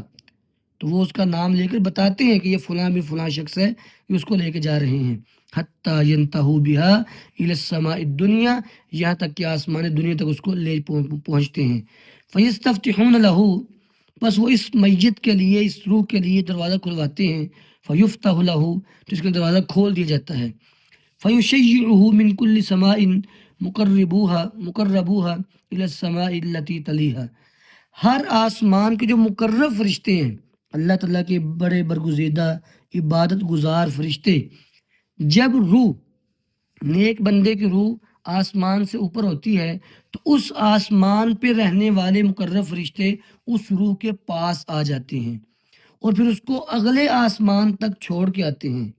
حتیٰ ینتہا بہا الی السماء التي فیہا اللہ، یہاں تک کہ پہنچا دیا جاتا ہے اس روح کو اس آسمان تک جس میں اللہ تعالیٰ ہے، یعنی ساتویں آسمان تک، سدرۃ المنتہا جو انتہا ہے، جہاں زمین سے جو بھی چیزیں اوپر چڑھتی ہیں ان کی انتہا سدرۃ المنتہا تک ہے، اعمال چڑھتے ہوں یا روحیں بلند ہوتی ہوں یا فرشتے اوپر جاتے ہوں، وہ ان کی انتہا ہے، وہاں تک وہ اس کو لے جاتے ہیں، اور اس سے اوپر ظاہری بات اللہ رب العالمین کی ذات بابرکت ہے۔ اللہ رب العالمین فرماتے ہیں اکتبوا کتاب عبدی فی علیین وعیدوہ الی الارض فإنی منہا خلقتہم وفیہا اعیدہم ومنہا اخرجہم تارۃ اخری۔ اللہ رب العالمین فرماتے ہیں کہ میرے بندے کا نام علیین کی کتاب میں لکھ دو۔ علیین ایک مقام ہے، وہاں پہ ایک رجسٹر ہے، کتاب ہے، وہاں پہ اہل جنت کے نام لکھے جاتے ہیں، وہاں اس کا نام لکھ دو اور پھر اس کو واپس زمین پہ لے جاؤ، کیونکہ میں نے مٹی سے ہی، زمین سے ان کو پیدا کیا، اسی میں ان کو لوٹاؤں گا اور اسی سے میں ان کو دوبارہ اٹھا لوں گا۔ قال، نبی علیہ السلام نے فرمایا کہ فتعاد روحہ فی جسدہ، یہ سوال کا جواب ہے کہ اس کی روح اس کے جسم میں لوٹا دی جاتی ہے، تو گویا کہ روح جسم میں لوٹائی جاتی ہے، پھر فیاتیہ ملکان، دو فرشتے اس کے پاس آتے ہیں، فیجلسان، اس کو بٹھا لیتے ہیں، فیقولان لہو، اور پھر اس سے سوال شروع کرتے ہیں۔ پہلا سوال من ربک، تیرا رب کون ہے؟ رب کے حوالے سے بتاؤ تیرا رب کون ہے، کس کی عبادت کرنے والے ہو تم؟ فیقول، تو وہ مومن شخص چونکہ فوت ہوا ہے، پیچھے اس کی بات چل رہی ہے، تو وہ کہتا ہے ربی اللہ، میرا رب اللہ رب العالمین ہے۔ فیقولان لہو، پھر وہ دونوں فرشتے اس سے پوچھتے ہیں ما دینک، تیرا دین کیا ہے؟ فیقول، تو وہ مومن کہتا ہے دینی الاسلام، میرا دین اسلام ہے۔ فیقولان لہو، پھر وہ فرشتے اس کو کہتے ہیں ما ھذا الرجل الذی بعث فیکم، یہ وہ شخص جو تمہارے اندر مبعوث کیا گیا، اس کے بارے میں تم کیا کہتے ہو؟ تو فیقول، تو وہ بندہ کہتا ہے رسول اللہ، وہ اللہ کے رسول ہیں صلی اللہ علیہ وسلم۔ فیقولان لہو، تو فرشتے کہتے ہیں وما علمک، تجھے کیسے پتہ چلا کہ وہ اللہ کے رسول ہیں؟ فیقول، تو وہ فوت ہونے والا کہتا ہے قرأت کتاب اللہ فآمنت به وصدقت، کہ میں نے اللہ کی کتاب پڑھی، میں اس پر ایمان رکھتا ہوں، میں نے اس کی تصدیق کی، اور اس میں نے پڑھا نبی علیہ السلام کے حوالے سے۔ جب وہ تینوں سوالوں کے جواب دے دیتا ہے فَيُنَادِي مُنَادٍ مِّنَ السَّمَاءِ، آسمان سے ایک آواز لگانے والا، منادی کرنے والا منادی لگاتا ہے ان صدق عبدی، یہ کہ سچ بولا میرے بندے نے، فَأَفْرِشُوهُ مِنَ الْجَنَّةِ، پس اس کے لیے بستر بچھا دو جنت کا، وَافْتَحُوا لَهُ بابا من الجنہ، اور اس کے لیے جنت کا ایک دروازہ کھول دو۔ قال، نبی علیہ السلام نے فرمایا فَيَأْتِيهِ مِن رِيحِهَا وَطِيبِهَا وَيُفْسَحُ لَهُ فِي قَبْرِهِ مَدَّ بَصَرِهِ، اس کے پاس جنت سے ٹھنڈی ہوائیں، خوشبو، بہترین تازگی جنت سے آتی ہے، اور اس کی قبر اس کی نظر کی انتہا تک وسیع کر دی جاتی ہے، پھیلا دی جاتی ہے، قبر کشادہ ہو جاتی ہے اس کی۔ قال نبی علیہ الصلوۃ والسلام نے فرمایا میاتیہ رجل حسن الوجہ، اسی دوران ایک آدمی اس کے پاس آتا ہے، میت کے پاس، بڑے خوبصورت چہرے والا، اچھے کپڑوں والا، عمدہ خوشبو والا، بڑی اس سے پیاری خوشبو آ رہی ہوتی ہے میت، اور وہ میت سے کہتا ہے ابشر بالذی یسرک ھذا یومک الذی کنت توعد، خوش ہو جا، آج کا دن تیری خوشی کا ہے، تجھے وہ چیز ملے گی جس کا تجھ سے وعدہ کیا گیا۔ فیقول لہو، تو میت مرنے والا شخص اس کو کہتا ہے من انت، تو کون ہے، مجھے تو سب چھوڑ کے چلے گئے، تو کون ہے جو ابھی یہاں پہ ہے؟ فوجہک الوجہ الذی یجیء بالخیر، تیرا تو چہرہ بتاتا ہے کہ تو کوئی خیر کی خبر لے کے آیا ہے، تیرے چہرے سے خوشی کے آثار نمودار ہو رہے ہیں۔ فیقول، تو وہ جو شخص آنے والا ہے اچھے کپڑوں والا، اچھے چہرے والا، وہ کہتا ہے انا عملک الصالح، میں تیرے نیک عمل ہوں۔ جب وہ بندہ اتنا اپنے ساتھ اچھا معاملہ برتاؤ دیکھتا ہے کہ میری اتنی تکریم کی جا رہی ہے مومن کی، جب وہ اپنے معاملے کو دیکھتا ہے فیقول، پھر وہ مومن کہتا ہے ربی اقم الساعہ حتی ارجع الی اہلی و مالی، اللہ قیامت قائم کر دے یہاں تک کہ میں لوٹوں اپنے گھر والوں اور اپنے مال کی طرف، اپنے گھر والوں اور مال کی طرف لوٹوں، کس لیے؟ کیا اس کو مال زیادہ محبوب ہوگا؟ کیا گھر والے زیادہ محبوب ہے اس لیے کہنا چاہ رہا ہے؟ نہیں، اسے کہنے کا مقصد کہ میں ان کے پاس جاؤں اور ان کو جا کے بتاؤں کہ میں کامیاب ہو گیا، میرے رب نے میرے ساتھ کتنا اچھا سلوک کیا، میں یہ بتاؤں ان کو جا کر۔ جیسا کہ حضرت جابر بن عبداللہ رضی اللہ تعالیٰ عنہ، جب ان کے والد محترم شہید ہوئے تو اللہ رب العالمین ان کو اپنے سامنے کھڑا کر لیا اور پوچھا میرے بندے کوئی خواہش ہے تو بتاؤ، کہ اللہ میں دنیا میں واپس جانا چاہتا ہوں۔ تو اللہ رب العالمین نے فرمایا کہ میرے ہاں بات تبدیل نہیں ہوتی، میرا اصول ہے جو بندہ مر گیا اب وہ دوبارہ دنیا پہ نہیں جائے گا۔ تو کہا کہ اللہ پھر میری طرف سے پیغام بھیج دے کہ تو نے میرے ساتھ کتنا اچھا سلوک کیا۔ تو گویا کہ وہ مومن اس لیے چاہتا ہے کہ اپنے گھر والوں کے پاس جاؤں اور ان کو بتاؤں کہ میرے ساتھ کتنا اچھا معاملہ کیا گیا۔ یہاں تک تو ہو گیا مومن کا معاملہ، یہ آدھا حدیث کا حصہ۔ قال، نبی علیہ الصلاۃ والسلام نے فرمایا وَإِنَّ الْعَبْدَ الْكَافِرَ، و بے شک کافر بندہ، اذا كان فی اقبال من الدنیا وانقطاع من الآخرہ، یہ الفاظ میں قلب ہو گیا اذا كان فی انقطاع من الدنیا واقبال من الآخرہ، یعنی جب وہ دنیا سے جا رہا ہوتا ہے آخرت کے اندر داخل ہو رہا ہوتا ہے، مطلب کہ دنیا سے جانے کا وقت ہے، آخرت کے آغاز کا وقت ہے، مطلب موت کا وقت آتا ہے اس کا، نزل الیہ من السماء ملائکۃ سود الوجہ، اترتے ہیں آتے ہیں اس کے پاس آسمان سے فرشتے، سود الوجہ، کالے چہروں والے، معہم المسوح، ان کے پاس ٹاٹ ہوتے ہیں، جہنم کے ٹاٹ، رومال،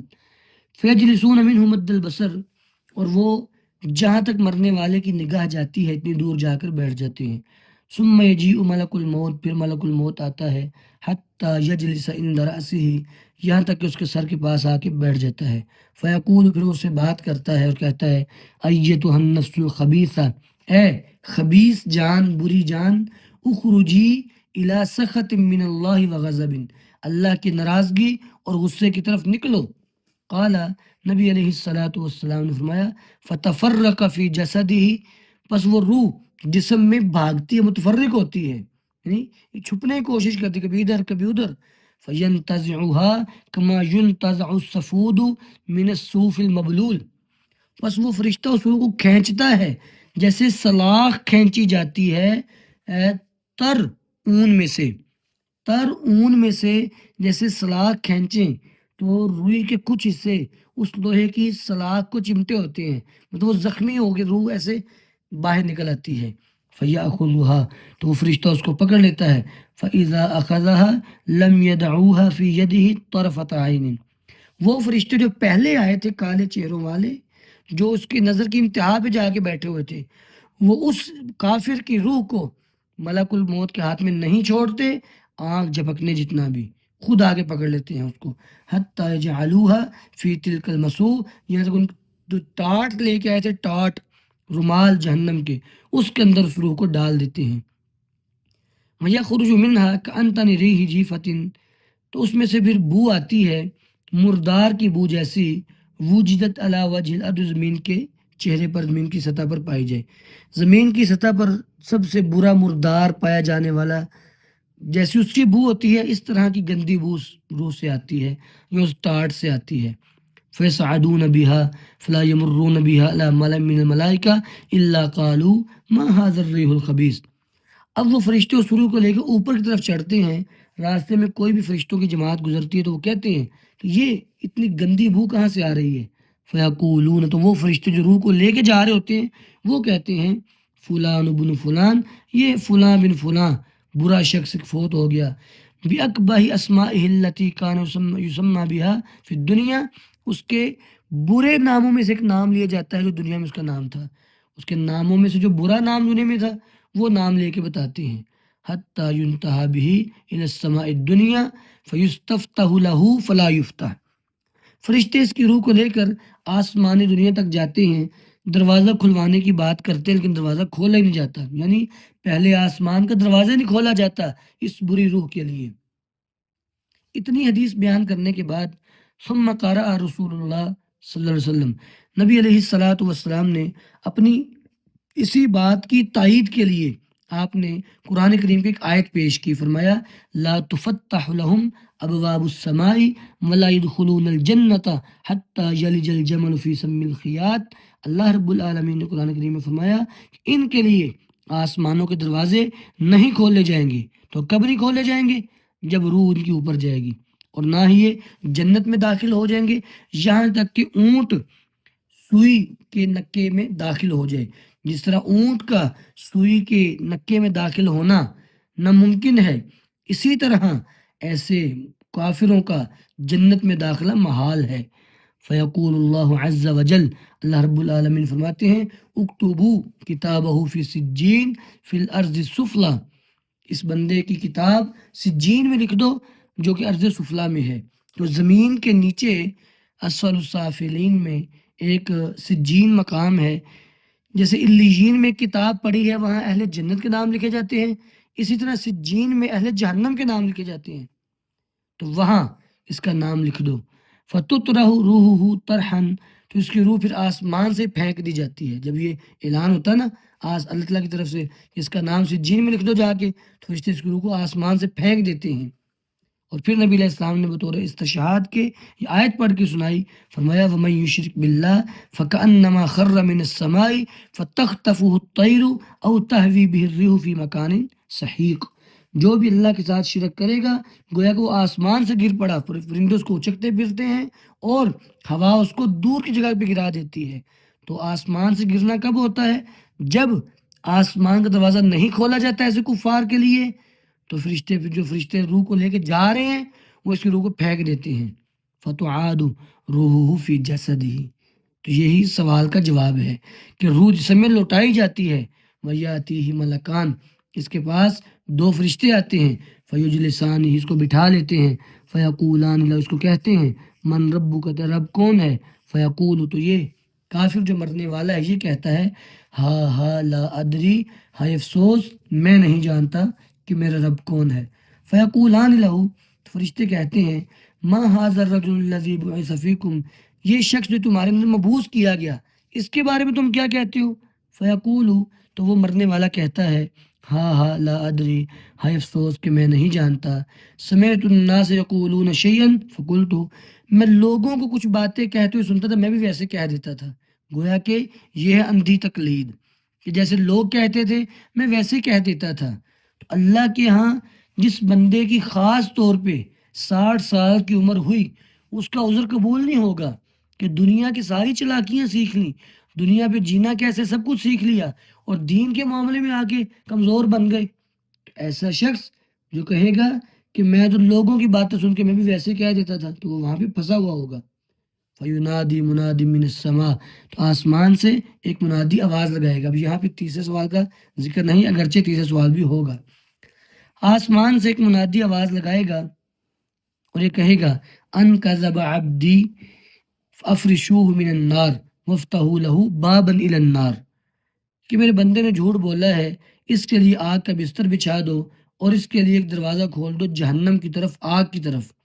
فیأتیہ من حرہا وسمومہا، پس اس آگ میں سے وہ جو جہنم ہے وہاں سے اس میت کے پاس گرمی بھی آئے گی، لو بھی آئے گی، وَيَضِيقُ عَلَيْهِ قَبْرُهُ حَتَّى تَخْتَلِفَ فِي أَضْلَاعُهُ، اس کی قبر اس پر تنگ ہو جائے گی. تو یا پھر وَيُضَيَّقُ عَلَيْهِ قَبْرُهُ، اس قبر اس پر تنگ کر دی جائے گی یہاں تک کہ اس کی پسلیاں مختلف ہو جائیں گی، یعنی دائیں پسلیاں بائیں طرف اور بائیں دائیں طرف اتنا زیادہ اس کو دبایا جائے گا. وَيَأْتِيهِ رَجُلٌ قَبِيحُ الْوَجْهِ، اس کے پاس ایک آدمی آئے گا بہت ہی برے چہرے والا، برے کپڑوں والا اور گندی بو والا. فَيَقُولُ، اور وہ آگے اس کو استہزاء طنز کرتے ہوئے کہے گا ابشر بالذی یسوءک، ابشر میں نے بشارت لے لے، تو بشارت تو اچھے کام کی ہوتی ہے، تو گویا کہ یہ طنز کرتے ہوئے کہے گا ابشر بالذی یسوءک، خوش ہو جا اس چیز کے ذریعے جو تجھے مزید تکلیف پہنچائے گی. ھذا یومک الذی کنت توعد، یہ وہی دن ہے جس کا تم سے وعدہ کیا گیا. فیقول، تو مرنے والا کہتا ہے من انت، تو کون ہے؟ فوجہک الوجہ الذی یجیء بالشر، تیرا چہرہ بتا رہا ہے کہ تو کوئی اچھی خبر نہیں لے کے آیا، تو کوئی شر ہی لے کے آیا ہے. فیقول، تو وہ جو آنے والا ہے وہ کہتا ہے انا عملک الخبیث، میں تیرے برے اعمال ہوں. فیقول، اب جب وہ مرنے والا دیکھتا ہے نا کہ میرے ساتھ اتنا برا سلوک کیا جا رہا ہے، پھر وہ کہتا ہے ربی لا تقم الساعہ، اللہ قیامت قائم نہ کرنا. یہاں پہ یہ حال کر رہے ہیں جو پہلی گھاٹی ہے، تو آگے پتہ نہیں کیا حال کریں گے. تو وہ یہ خواہش کرتا ہے کہ اللہ قیامت قائم نہ کرنا، لیکن یہ اس کی خواہش یہ بالکل بیکار ہوگی. انہا کلمۃ ہوا قائلها، یہ ایک بات ہے جو اس نے کر دی، ایسا نہیں اس کے کہنے پہ قیامت قائم نہ کی جائے، ایسا نہیں ہے. اس روایت کو امام احمد نے، امام ابو داود نے اس کو بیان کیا ہے، اسی طرح امام نسائی ابن ماجہ نے اس کے اول حصے کو بیان کیا ہے. امام ابو عوانہ اسفرائینی نے اس کو اپنی صحیح کے اندر بیان کیا ہے. وذهب الى القول بموجب هذا الحدیث جمیع اہل سنہ والحدیث من سائر الطوائف، تمام طائفہ جو ہیں، جتنے بھی جماعتیں ہیں، ان میں سے جو اہل سنہ اور اہل حدیث ہیں وہ اس حدیث سے جو بات واجب ہو رہی ہے، ثابت ہو رہی ہے، اسی موقع کو اپناتے ہیں. سب اہل سنہ والجماعہ کا اتفاقی مسئلہ ہے کہ جب فرشتے سوال کرنے کے لیے آتے ہیں تو روح کو جسم میں لوٹایا جاتا ہے. تو یہ ہمارا چھٹا سوال مکمل ہوا. آگے ہے المسئلۃ السابعہ، ساتواں سوال، حل عذاب القبر یکون علی النفس، کہ عذاب قبر جو ہے وہ صرف نفس پر ہوتا ہے، او علی البدن، یا بدن پر ہوتا ہے، او علی النفس دون البدن، یا روح پر ہوتا ہے لیکن بدن پر نہیں ہوتا، او علی البدن دون النفس، یا بدن پر ہوتا ہے روح پر نہیں ہوتا. وحل یشارک البدن النفس فی النعیم والعذاب ام لا، کیا بدن بھی نفس کے ساتھ شریک ہوتا ہے نعمت اور عذاب میں کہ نہیں. یعنی قبر کی جزا اور سزا یہ صرف روح کے لیے ہے یا صرف بدن کے لیے ہے، یا روح مع بدن دونوں کے لیے ہے، سزا بھی اور جزا بھی. تو یہ دونوں چیزیں اکیلے روح کے لیے ہیں یا اکیلے بدن کے لیے ہیں یا دونوں کے لیے ہیں، یہ سوال ہے. اس کا جواب مذہب سلف الامت و ائمتها ان المیت اذا مات یکون فی نعیم و عذاب. سلف امت اور ائمہ جو ہیں ان کا یہ موقف ہے کہ میت جب فوت ہوتی ہے تو یا وہ نعمتوں میں رہتی ہے یا وہ عذاب میں رہتی ہے. وَأَنَّ ذَلِكَ يَحْصُلُ لِلرُّوحِ وَبَدْنِهِ، اور یہ چیز روح اور بدن دونوں کے لیے حاصل ہوتی ہے، یعنی روح اور بدن دونوں یا نعمت میں ہوتے ہیں یا دونوں عذاب میں ہوتے ہیں. وَأَنَّ الرُّوحَ تَبْقِي بَعْدَ مُفَارَقَةِ الْبَدْنِ مُنْعِمَةً أَوْ مُعَذَّبَةً، روح جو ہے وہ بدن کو چھوڑنے کے بعد یا نعمت میں رہتی ہے یا عذاب میں رہتی ہے. وَأَنَّهَا تَتَّصِلُ بِالْبَدْنِ أَحْيَانًا وَيَحْصُلُ لَهُ مَعَهَا النَّعِيمُ وَالْعَذَابُ، وہ کبھی کبھی بدن کو بھی ملتی ہے اور نعمت اور عذاب میں یہ اس کے ساتھ شریک ہوتی ہے. یعنی جیسے بدن کے لیے عذاب بھی ہے اور جزا بھی ہے، اسی طرح روح کے لیے بھی عذاب بھی ہے اور جزا بھی ہے. ثم اذا كان يوم القیامت، جب قیامت کا دن قائم ہوگا، اعیدت الارواح الى الاجساد، تو روحوں کو جسموں میں لوٹا دیا جائے گا. وقاموا من قبورہم لرب العالمین، تو یہ روحیں یعنی یہ جسم اور روح مل کر یہ سب کے سب اپنے رب العالمین رب کے لیے کھڑے ہوں گے، اپنی قبروں سے نکلیں گے. کس لیے؟ اپنے حساب کتاب کے لیے. وعذاب القبر، عذاب قبر جو ہے ثابت بالکتاب والسنہ، یہ کتاب و سنت سے ثابت ہے. فمن کان مستحقا لہو نالہ نصیبہ من العذاب، جس کا مستحق ہوگا وہ اپنا حصہ عذاب کا لے لے گا. برابر ہے کہ قبرہ او لم یقبر، یہ برابر ہے اس کو قبر بنائی گئی اس کی یا قبر اس کو نہیں ملی. کوئی بندہ قبر میں داخل ہوا یا نہیں ہوا، جو جہاں پہ مرا اس کی جزا سزا وہیں پہ ہے. فسوا، بس یہ بھی برابر ہے. اکلت السباع، اس کو درندوں نے کھا لیا ہو، او احرکا،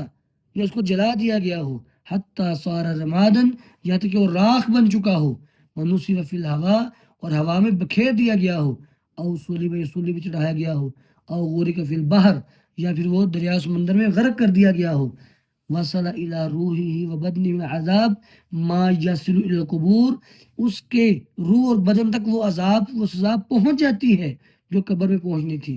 بقدرت اللہ عز وجل، اور یہ سارا معاملہ اللہ کی قدرت کے ذریعے ہوتا ہے، اور اللہ تعالیٰ ہر چیز پہ قادر ہے. یہ ہمارا ایمان ہے. گویا کہ انسان وہ قبر میں داخل ہو یا نہ ہو، وہ پانیوں میں غرق ہو جائے، وہ اس کو جانور کھا جائے، یا کچھ بھی ہو جائے، اس کی روح اور بدن تک عذاب یا جزا پہنچ جاتی ہے، اور یہ پہنچانے والی ذات اللہ رب العالمین کی ہے. 8واں سوال ہے المسئلۃ الثامنہ وہی ما الحکمۃ فی کون عذاب القبر لم یذکر فی القرآن مع شدۃ الحاجۃ الی معرفتہ والایمان بہ لیحذر ویتقی. کیا حکمت ہے کہ عذاب قبر اس کا قرآن کریم میں ذکر نہیں کیا گیا، اگرچہ اس کی سخت ضرورت بھی ہے، اس پر ایمان بھی ہے. تو اگر اس میں قرآن میں ذکر ہوتا تو یہ زیادہ بہتر نہیں تھا کیا، تاکہ اس سے بچا جا سکے، اس سے انسان بچنے کی تدبیر کر سکے. تو قرآن کریم میں عذاب قبر کا ذکر کیوں نہیں ہے، اس کی کیا حکمت ہے؟ یہ سوال ہے 8واں. اس کا جواب مجمل و مفصل، اس کے 2 جواب صاحب کتاب نے دیے ہیں. مجمل معنی مختصر. ایک تو مختصر جواب ہے الجواب المجمل، ہوا ان اللہ انزل علی رسولہ صلی اللہ علیہ وسلم وحیین، اللہ رب العالمین نے اپنے نبی پر 2 وحی اتاری ہیں. وَأَوْجَبَ عَلَىٰ عِبَادِهِ الْإِيمَانَ بِهِمَا وَالْعَمَلَ بِمَا فِيهِمَا. اللہ رب العالمین نے اپنے بندوں پر واجب کیا ہے کہ ان دونوں پر ایمان لائیں اور ان دونوں پر عمل کریں. اور ان دونوں سے مراد یعنی وَهُمَا الْكِتَابُ وَالْحِكْمَةُ، کتاب اور حکمت. کتاب سے مراد قرآن، اور حکمت سے مراد حدیث. قال تعالی، اللہ رب العالمین فرماتے ہیں وَأَنزَلَ اللَّهُ عَلَيْكَ الْكِتَابَ وَالْحِكْمَةَ، اللہ نے آپ پر کتاب و حکمت اتاری. تو کتاب پر بھی ایمان لانا ہے، حکمت پر بھی. کتاب پر بھی عمل کرنا ہے، حکمت میں بھی عمل کرنا ہے. والکتاب هو القرآن والحکمت هو السنہ،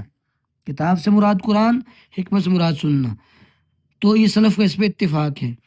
فما اخبر به الرسول صلی اللہ علیہ وسلم یجب تصدیق والایمان به، تو جو خبر اللہ کے رسول نے دی ہے اس کی تصدیق کرنا بھی واجب ہے، اس پر ایمان لانا بھی ضروری ہے. تو گویا کہ یہ اللہ نے بتایا ہے، وہ بھی اللہ کی وحی ہی ہے.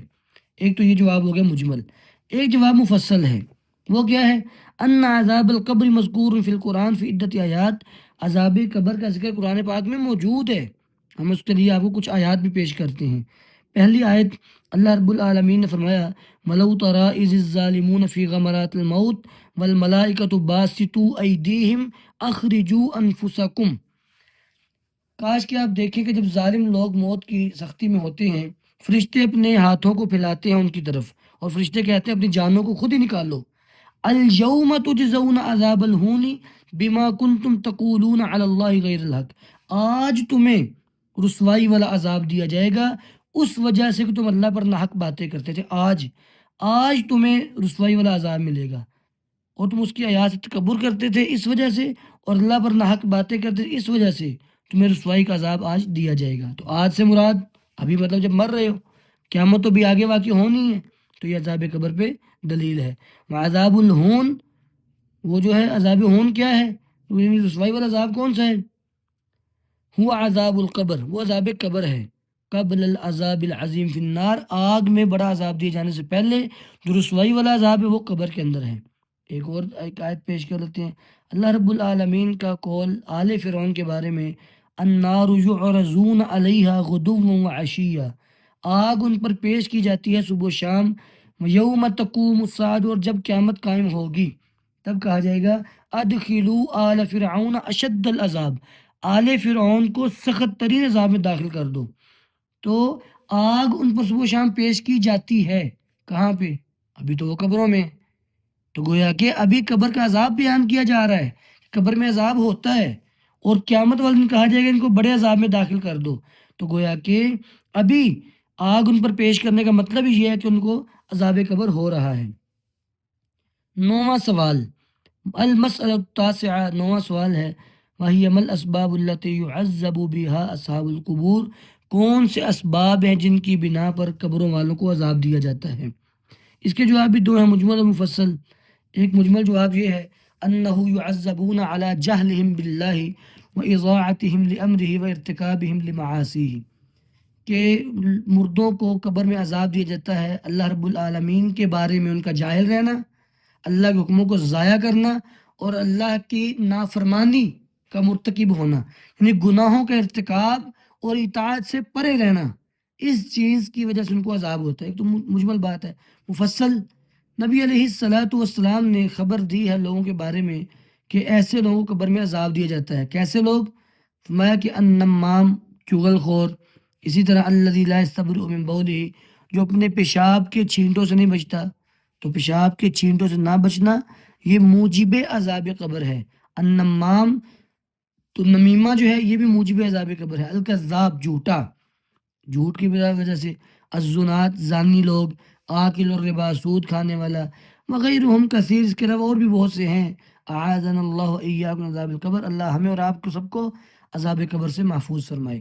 تو یہ اسباب ایسے ہیں جو عذاب قبر کی طرف لے کر جاتے ہیں۔ المسئلۃ العاشرہ، 10واں مسئلہ، 10واں سوال، وہ کیا ہے؟ ما ہی الاسباب المنجیہ من عذاب القبر، عذاب قبر سے بچانے والے اسباب کون سے ہیں؟ بندہ عذاب قبر سے کیسے بچ سکتا ہے؟ اس کے جواب بھی دونوں انداز سے دیے ہیں، مجمل بھی اور مفصل بھی۔ مجمل کیا ہے؟ تجنب تلک الاسباب التي تقتضی عذاب القبر، جو اسباب عذاب قبر تک پہنچاتے ہیں ان سے بچنا، یعنی وہ عذاب قبر سے بندہ بچ جائے گا۔ ومن انفعها ان یتوب الانسان توبۃ نصوحا، سب سے زیادہ نفع مند کیا ہے کہ انسان توبۃ النصوحا کرے، اپنے آپ کا محاسبہ کرے۔ مفصل جواب بھی دیکھ لیتے ہیں۔ احادیث وارد ہوئی ہیں بہت سی صحیح، جن میں یہ ہے، الرباط فی سبیل اللہ، اللہ کے راستے میں پہرا دینا، الشہادۃ فی اللہ فی سبیل اللہ، اللہ کے راستے میں شہید ہو جانا، قراءۃ سورۃ تبارک، سورہ ملک کی تلاوت کرنا، اسی طرح الموت فی لیلۃ الجمعہ او یومہا، جمعے کے رات یا جمعے کے دن میں فوت ہونا۔ ایک حدیث کی طرف اشارہ ہے کہ نبی علیہ السلام کی حدیث ہے، من مات یوم الجمعۃ او لیلتہا وقی فتنۃ القبر، تو گویا کہ جمعے کے دن، جمعے کی رات میں جو فوت ہوگا وہ بھی جو ہے نا وہ عذاب قبر سے بچ جائے گا، لیکن یہ روایت جو ہے اس میں کمزوری ہے، باقی تینوں باتیں ٹھیک ہیں۔ المسئلۃ الحادی عشر، 11واں سوال، وہی ان السؤال فی القبر هل هو عام فی حق المسلمین والمنافقین والکفار او یختص بالمسلم والمنافق، کہتے ہیں کہ یہ جو قبر کا سوال ہے یہ مسلمان، منافق، کافر سب سے ہونا ہے، یا پھر یہ صرف مسلمان اور منافق کے ساتھ خاص ہے، کافروں سے سوال نہیں ہونا؟ تو اس کا جواب یہ ہے کہ نہیں، سب سے سوال ہوتا ہے، کفار سے بھی ہوتا ہے۔ کہتا ہے کہ سوال یکون الجمیع، سوال سب کے لیے ہوتا ہے۔ پیچھے ہم نے برا بن عازب کی لمبی روایت پڑھی ہے چھٹے سوال کے جواب میں۔ تو جب انسان کافر ہوتا ہے، اس کی موت کا وقت آتا ہے، اس کے پاس فرشتے آتے ہیں، اس کے سر کے پاس بیٹھتا ہے، وہ ساری حدیث ہم نے پیچھے پڑھ لی، پھر دو فرشتے آتے ہیں، اس کو بٹھاتے ہیں، ڈانٹتے ہیں، اسے پوچھتے ہیں من ربو کا، وہ آگے سے جواب نہیں دے پاتا۔ تو اللہ رب العالمین نے بھی اپنی کتاب میں خبر دی ہے کہ وہ قیامت والے دن کفار سے سوال کرے گا، قبر میں بھی سوال ہوتے ہیں اور قیامت والے دن بھی سوال ہوں گے۔ اللہ رب العالمین نے فرمایا وَيَوْمَ يُنَادِيهِمْ فَيَقُولُ مَاذَا أَجَبْتُمُ الْمُرْسَلِينَ، اللہ ان کو پکارے اور کہے گا کہ بتاؤ تم رسولوں کو کیا جواب دیتے رہے، ان کی بات کیوں نہیں مانتے رہے؟ وقال، فرمائے گا فَوَرَبِّكَ، اور فرمایا فَوَرَبِّكَ لَنَسْأَلَنَّهُمْ أَجْمَعِينَ عَمَّا كَانُوا يَعْمَلُونَ، آپ کے رب کی قسم ہم ان سے ضرور سوال کریں گے، سب کے سب سے، جو وہ عمل کرتے رہے۔ فَإِذَا سُئِلُوا يَوْمَ الْقِيَامَةِ فَكَيْفَ لَا يُسْأَلُونَ فِي قُبُورِهِمْ، جب وہ قیامت والے دن سوال کیے جائیں گے تو قبر میں کیوں نہیں کیے جائیں گے؟ قبر میں بھی سوال ہوگا۔ تو قبر کے جو سوال و جواب ہیں یہ سب کے لیے، مسلمان کے لیے بھی ہے، کافروں کے لیے بھی ہے، اس میں کسی کو خارج نہیں کیا گیا، کسی کو نکالا نہیں گیا، استثناء کسی کا نہیں ہے۔ المسئلۃ الثانی عشر، 12واں سوال، وہ یہ ہے کہ ان سؤال منکر و نکیر هل هو مختص بهذه الامه او يكون لها ولغيرها، یہ جو منکر نکیر کے سوال ہیں کیا صرف اسی امت کے لیے ہیں یا پہلی امتوں کو بھی یہ سوال ہوتے تھے؟ یعنی جو پہلے لوگ فوت ہو گئے ہیں ان کی قبروں میں بھی ان سے یہ سوال ہوتے ہیں یا پھر یہ سوال صرف اس امت کے لیے ہے؟ اس کا جواب اللہ عالم، اللہ زیادہ جانتا ہے، ان کل امت من الامم تسأل عن نبیہا، ہر امتوں میں سے ہر امت جو ہے اس سے اس کے نبی کے بارے میں پوچھا جاتا ہے، وانہم معذبون فی قبورہم بعد السؤال لہم، اور قبروں میں عذاب دیا جاتا ہے وہ سوال کے بعد دیا جاتا ہے، کیوں؟ وہ تاکہ ایک تو سوال ہو جاتا ہے وہ جواب نہیں دے پاتے، وہ اقامت الحجت علیہم، اور حجت قائم ہو جاتی ہے، ان کو بھی سمجھ آ جاتی ہے کہ ہمیں سزا کیوں مل رہی ہے، ہم سوالوں کا جواب نہیں دے پائے، کما یعذبون فی الآخرہ بعد سوال اقام حجہ، جیسا کہ کفار کو جو عذاب ہونا ہے، پہلی امتوں کے جو لوگ ہیں ان کو قیامت والے دن بھی جو عذاب ہونا ہے وہ سوال و جواب کے بعد ہونا ہے، تو قبر میں بھی جو ہونا ہے وہ سوالوں کے بعد ہی ہونا ہے، تو گویا کہ صاحب کتاب کا مطلب یہ ہے کہ جو قبر کے سوال ہیں وہ اس امت کے لیے بھی پہلی امتوں کے لیے بھی تھے، بس فرق یہ ہے اس امت سے نبی علیہ السلام کے بارے میں پوچھا جاتا ہے اور پہلی امتوں میں سے ہر امت ان سے ان کے نبی کے بارے میں پوچھا جاتا ہے قبر میں، تو گویا کہ نبی علیہ السلام کچھ قبروں کے پاس سے گزرے، یہودیوں کی قبریں تھیں، فَإِنَّهُمْ يُعَذَّبُونَ فِي قُبُورِهِمْ، یہودیوں کو ان کی قبروں میں عذاب دیا جا رہا ہے، مطلب پہلی امتوں کے لیے بھی عذاب قبر ہے، اور عذاب قبر کب ہوتا ہے؟ سوالوں کے بعد ہوتا ہے، ایک تو سوال ہو جاتے ہیں اور دوسرا حجت قائم ہو جاتی ہے، اس لیے یہ عذاب قبر یہ پہلی امتوں کے لیے بھی ہے اور اس میں سوال بھی پہلی امتوں کے لیے ہوتا ہے۔ اگلا سوال ہے 13واں سوال، ان الاطفال هل يمتحنون فی قبورہم، یہ جو بچے ہوتے ہیں بچے، کیا بچوں کا بھی قبر میں امتحان لیا جاتا ہے؟ یعنی اگر کوئی بچہ ہے چھوٹا بچہ وہ فوت ہو جاتا ہے تو کیا اس کا بھی قبر میں امتحان ہوتا ہے؟ یہ سوال ہے، اس کا جواب انہم لا یمتحنون، بچوں سے قبر میں سوال نہیں ہوتا، کیوں؟ لأن السؤال یکون لمن عقل الرسول والمرسل، کیونکہ سوال اس سے ہوتا ہے جس نے رسول کو سمجھا، اس کو بھیجے ہوئے قاصد کو سمجھا، اس کی بات کو پہچانا،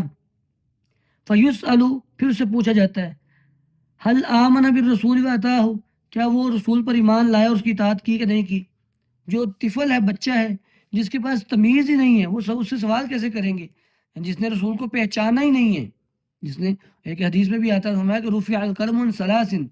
3 سے قلم اٹھا لیا گیا ہے، ان میں سے ایک بچہ بھی ہے جب تک بالغ نہ ہو جائے، تو بچہ جو بالغ نہیں ہوا جس پر احکامات ہی نہیں آئے تو اس سے قبر میں کیا سوال کرنے ہیں؟ اور پھر ایک دوسرا نمبر پہ بچہ جس نے رسول کو پہچانا ہی نہیں،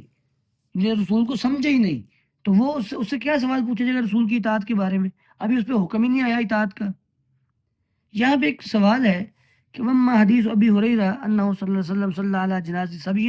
فسمی من دعائہ،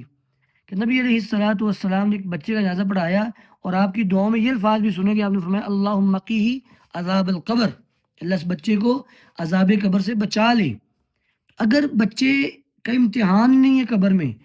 تو پھر آپ نے بچے کے لیے یہ دعا کیوں کی کہ اللہ اس کو عذاب قبر سے بچا لے؟ یہ موطا امام مالک کی روایت ہے،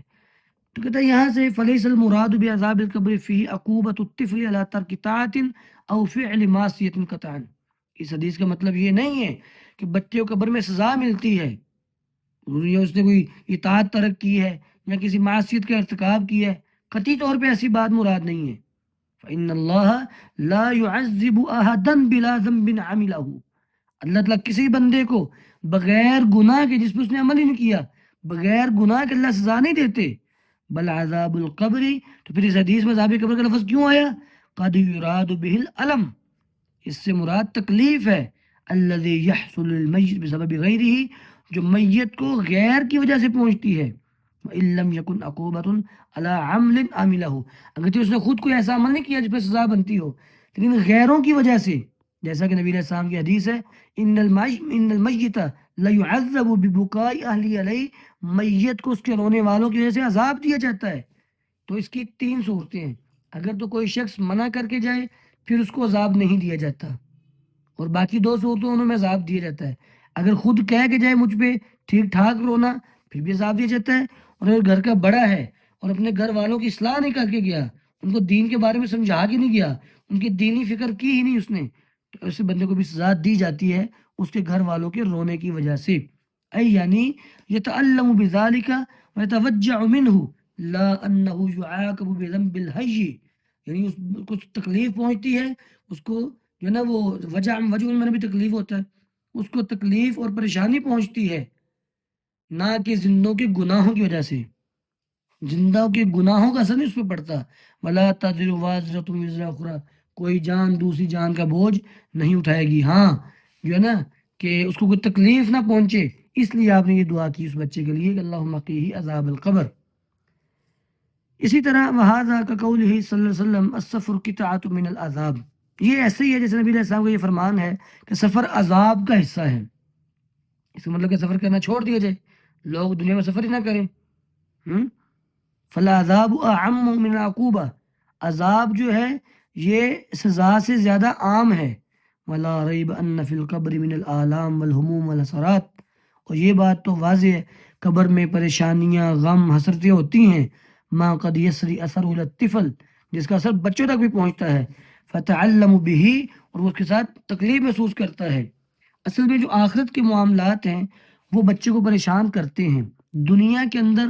بچے کے اندر احساسات نہیں ہوتے، مثلا ایک بچہ ہے 2-3 ماہ کا،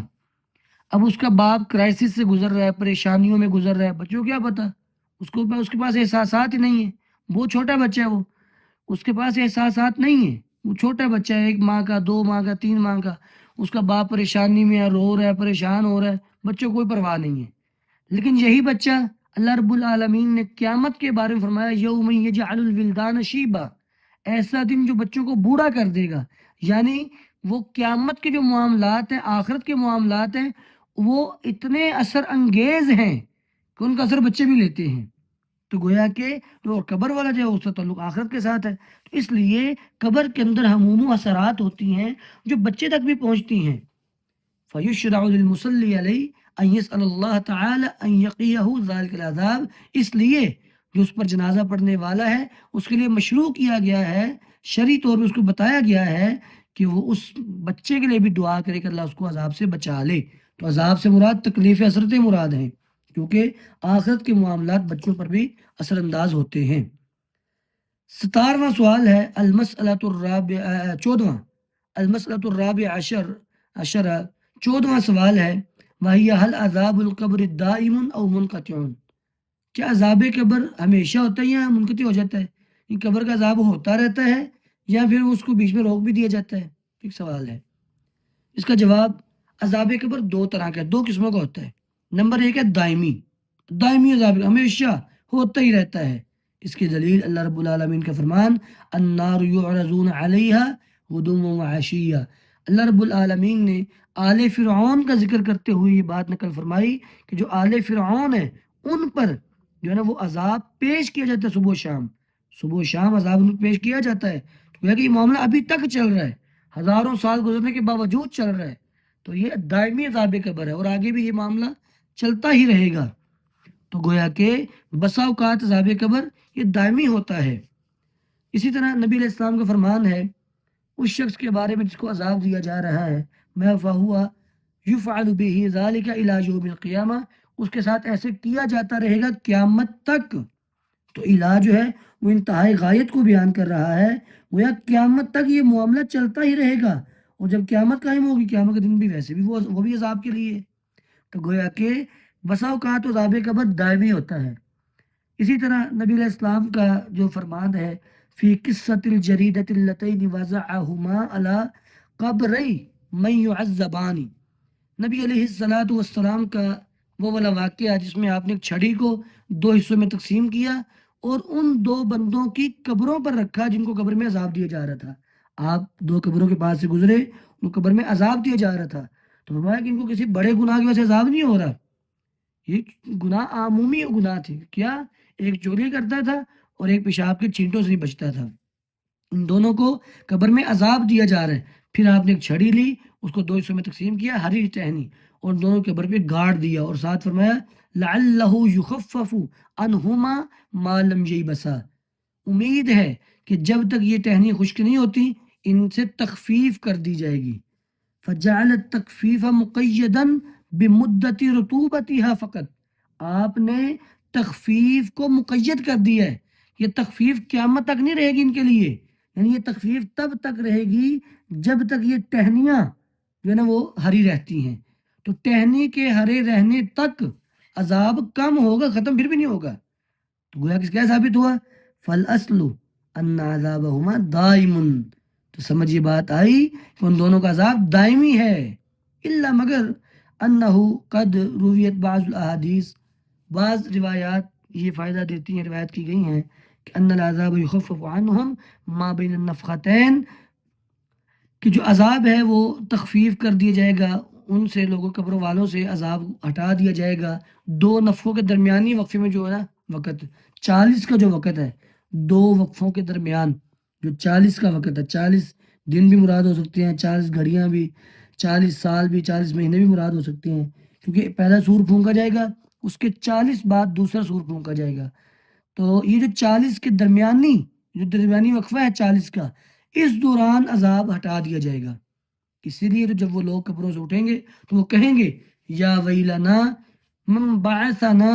من مرقدنا ھذا، ہے افسوس کہ ہمیں ہماری آرام گاہ سے کس نے اٹھا دیا. تو یہ بعض کا یہ بھی قول موجود ہے. دوسری قسم ہے نوع یبقی الی مدت ثم ينقطع، عذاب قبر ایک مدت تک باقی رہتا ہے پھر وہ منقطع ہو جاتا ہے. وَهُوَ عَذَابُ بَعْضِ الْعُصَاةِ الَّذِينَ خَفَّتْ جَرَائِمُهُمْ، یہ ہے بعض ان نافرمانوں کا عذاب جن کے جرائم خفیف ہوں، ہلکے ہوں، تھوڑے گناہ ہوں. فَيُعَذَّبُ بِحَسْبِ جُرْمِهِ ثُمَّ يُخَفَّفُ عَنْهُ، ان کو ان کے جرم کے مطابق جو ہے وہ عذاب دیا جاتا ہے، پھر وہ تخفیف کر دی جاتی ہے. تو گویا کہ عذاب قبر یہ دو طرح کا ہو گیا. آگے ہے المسئلۃ الخامسہ عشر، 15واں مسئلہ، وہ ہے این مستقر الارواح ما بین الموت الی یوم القیامہ، موت سے لے کر قیامت تک جو دورانیہ ہے، اس دوران روح کہاں پہ ہوتی ہے؟ یعنی جب انسان مر گیا، اس کی موت سے پہلے تو اس کی روح اس کے جسم میں تھی، تو جب مرا تو اس کی روح کو نکال لیا گیا. تو موت سے لے کر قیامت قائم ہونے تک اس دوران جو وقفہ ہے، اس وقفے کے دوران اس کی روح کہاں پہ ہوتی ہے؟ یہ سوال ہے 15واں. اس کا جواب قد اختلف العلماء فی هذا اختلافا کثیر ہے، اس میں علماء کا بڑا اختلاف ہے، ہر ایک کے پاس دلائل بھی موجود ہیں. کچھ ان میں سے کہتے ہیں کہ وہ روحیں جنت میں ہوتی ہیں، کچھ کہتے ہیں وہ جنت کے دروازے کے پاس ہوتی ہیں، کچھ کہتے ہیں وہ اپنی قبروں کے صحن میں، جو قبر کا خالی کشادہ حصہ ہوتا ہے اس میں ہوتی ہیں، کچھ کہتے ہیں کہ وہ روحیں ان کو بھیج دیا جاتا ہے، چھوڑ دیا جاتا ہے، وہ جہاں چاہتی ہیں چلی جاتی ہیں. کچھ ان میں سے کہتے ہیں کہ وہ اللہ کے پاس ہوتی ہیں. کچھ کہتے ہیں کہ مومنوں کی روحیں جو ہے وہ آدم علیہ السلام کے دائیں طرف ہیں، اور کافروں کی روحیں جو ہیں وہ آدم علیہ السلام کے بائیں طرف ہوتی ہیں. یہ بڑے اقوال اس میں ہیں، بہرحال ہم آپ کو راجع بات بتاتے ہیں. والصواب، صحیح بات کیا ہے اس میں، روحیں مختلف ہوتی ہیں، ان کے ٹھکانے مختلف ہوتے ہیں. برزخی زندگی میں روحوں کا ٹھکانہ مختلف ہے. اعظم و تفاوت، بہت زیادہ یہ ان میں فرق رکھا جاتا ہے. کچھ روحیں ایسی ہوتی ہیں جو اعلیٰ علیین میں ہوتی ہیں، مالا الاعلیٰ کے ساتھ، اور وہ انبیاء کی روحیں ہیں.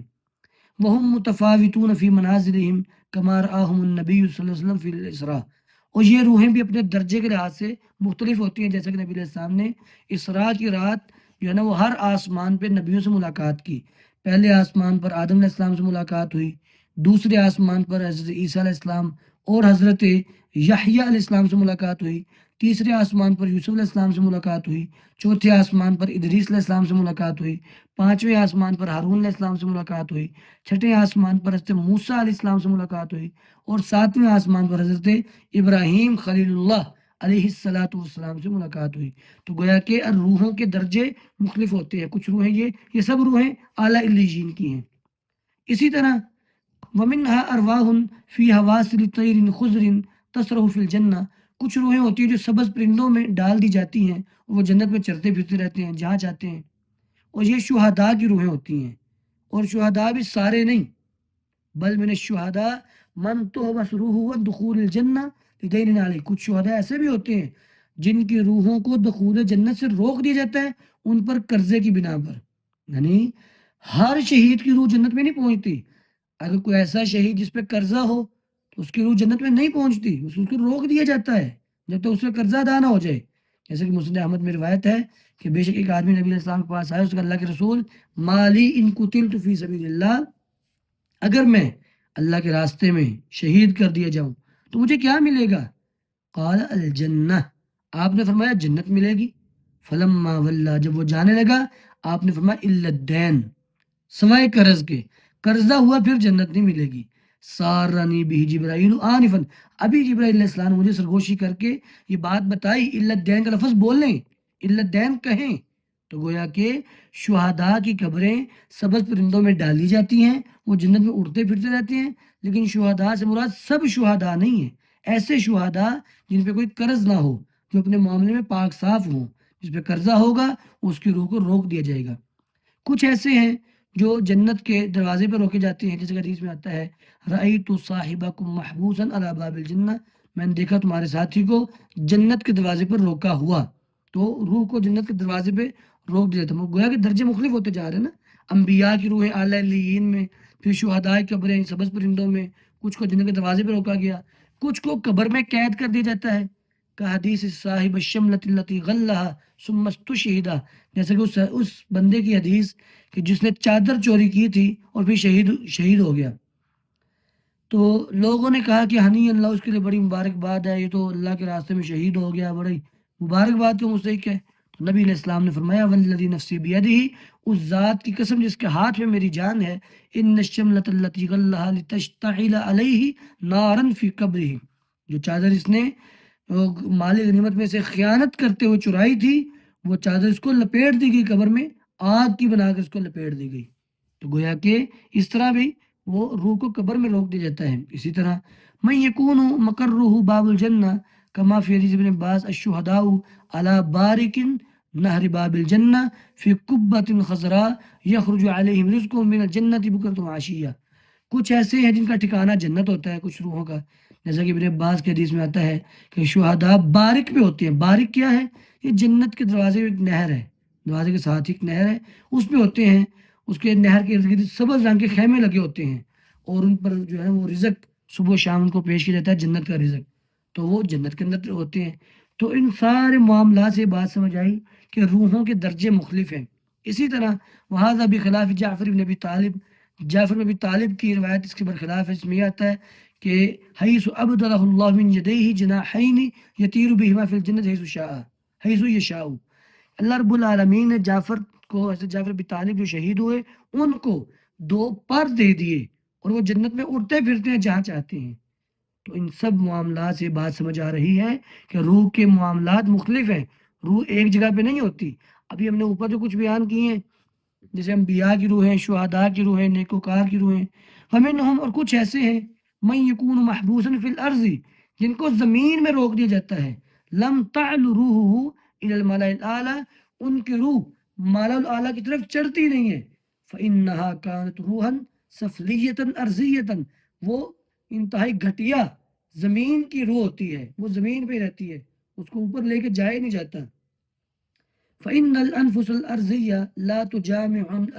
الأنفس السماوية، جو زمینی روحیں ہیں وہ آسمانی روحوں کے ساتھ نہیں رہ سکتی، کہ جہاں پہ اعلیٰ علیین کی روحیں رہتی ہیں وہاں پہ جا کے زمینی روحیں نہیں رہ سکتی۔ کما لا تجامع فی الدنیا، جیسے کہ وہ دنیا میں ان کے ساتھ نہیں رہے۔ جب دنیا میں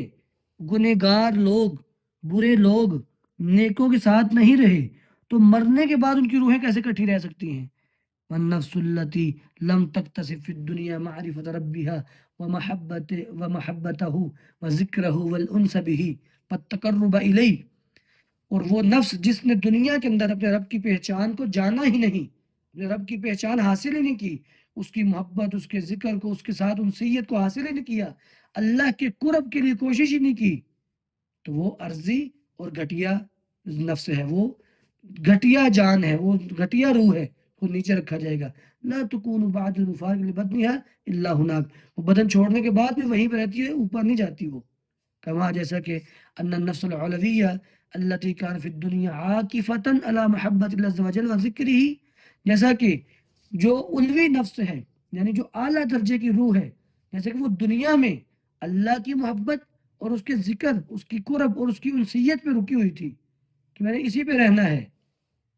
تو تکون بعد المفارقۃ مع الارواح العلویہ المناسبۃ لها، تو اپنے جسم کو جدا ہونے کے بعد، جسم سے نکلنے کے بعد بھی وہ ان روحوں کے ساتھ ہوتی ہے جو کہ اس درجے کی روحیں ہیں، جو اللہ تعالیٰ کے پاس ہیں۔ فالمرء مع من احب فی البرزخ و یوم القیامہ،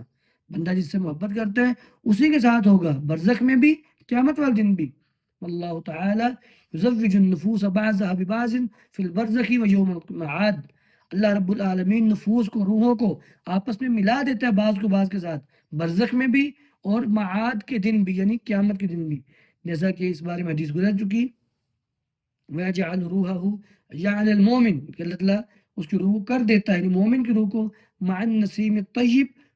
عمدہ اچھی ہوا کے ساتھ، ای الارواح الطیبہ المشاکلہ، یعنی ایسی روحوں کے ساتھ کر دیتا ہے جو عمدہ ہوتی ہیں اور اس جیسی ہوتی ہیں۔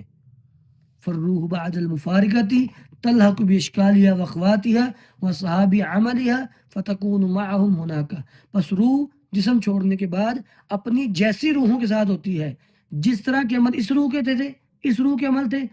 جیسے عمل اس روح کے تھے ویسے عمل کرنے والی دوسری روحیں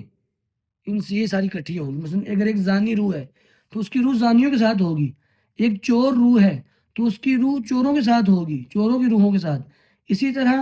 جو ہے نا وہ اگر کوئی نیک روح ہے تو اس کی روح بھی نیکوں کی روحوں کے ساتھ ہوگی۔ اسی طرح ومنها ارواح تکون فی تنور الزنات والزوانی، کچھ روحیں جو زانیوں، زانی مردوں اور زانی عورتوں کے تنور میں ہوں گی، کچھ روحیں ہیں جو خون کی نہر میں ہوتی ہیں اور وہاں ان کو پتھر لگتے ہیں۔ فلیس للارواح سعیدها وشقیها مستقر واحد، اچھی اور بری روحوں کا ایک مستقر نہیں ہے، ایک ٹھکانہ نہیں ہے، بلکہ جو روح ہے اعلیٰ علیین میں ہے، اور کچھ روحیں جو ہیں وہ سفلی ہیں، گھٹیا ہیں، وہ جو زمین سے اوپر نہیں چڑھتی۔ تو اس ساری بحث سے ہمیں جو خلاصہ سمجھ آیا میں ایک بار پھر دہرا دیتا ہوں مختصر انداز میں، کہ روح مرنے سے لے کر قیامت تک روحیں کہاں پہ رہتی ہیں، اس میں علماء کے مختلف اقوال ہیں۔ بہرحال کچھ روحیں تو رہتی ہیں اعلیٰ علیین میں، کچھ رہتی ہیں جنت کے سبز پرندوں میں، کچھ رہتی ہیں جنت کے دروازوں کے پاس، کچھ رہتی ہیں جو ہے نا وہ جنت کے اندر خیموں کے اندر، اسی طرح کچھ کو پرندوں میں ڈال دیا جاتا ہے، اس میں اڑتی پھرتی رہتی ہیں، کچھ زمین میں روک دی جاتی ہیں، کچھ جو ہیں وہ جہنم کے اندر جو تنور ہے زانی مردوں عورتوں کا اس میں رکھی جاتی ہیں۔ تو اس طرح جو مختلف درجے ہیں جہاں پہ روحیں ہوتی ہیں۔ المسئلۃ السادس عشر، 16واں سوال وہ ہے هل تنتفع ارواح الموتى بشيء من سعي الاحیاء ام لا؟ کیا مردوں کو زندوں کی کوشش کا کوئی فائدہ پہنچتا ہے کہ نہیں؟ زندہ لوگوں کی طرف سے میت کو کوئی فائدہ پہنچ سکتا ہے کہ نہیں پہنچ سکتا ہے؟ اس کا جواب انہا تنتفع من سعی الاحیاء بامرین مجمع علیہما بین اہل السنہ، کہ زندوں کی کوشش کا نفع مردوں کو پہنچتا ہے دو طرح سے، اور اس پہ سب اہل سنت کا اجماع ہے کہ دو طرح سے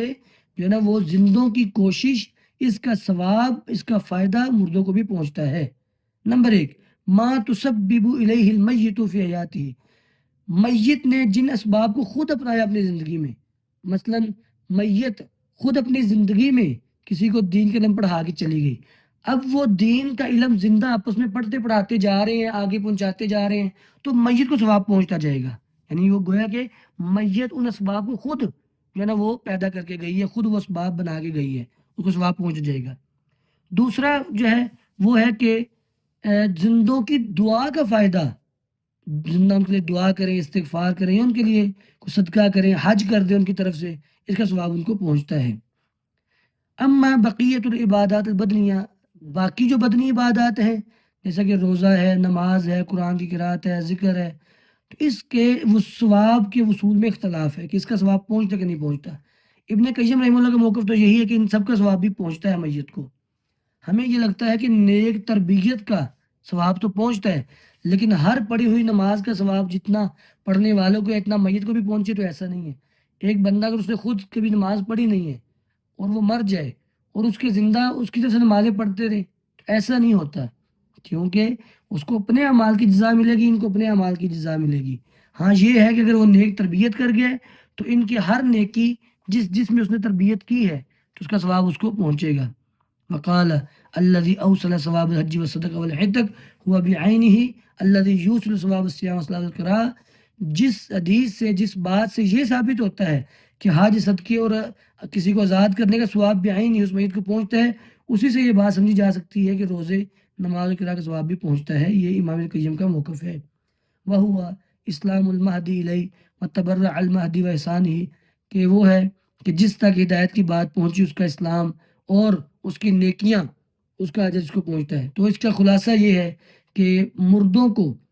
ان چیزوں کا فائدہ پہنچتا ہے. نمبر ایک،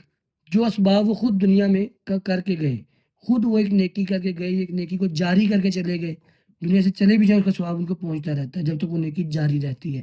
اور دوسرے نمبر پہ ہے کہ نیک کام جو ہے، عبادات کے لیے دعا کرنا، اگر تو اس نے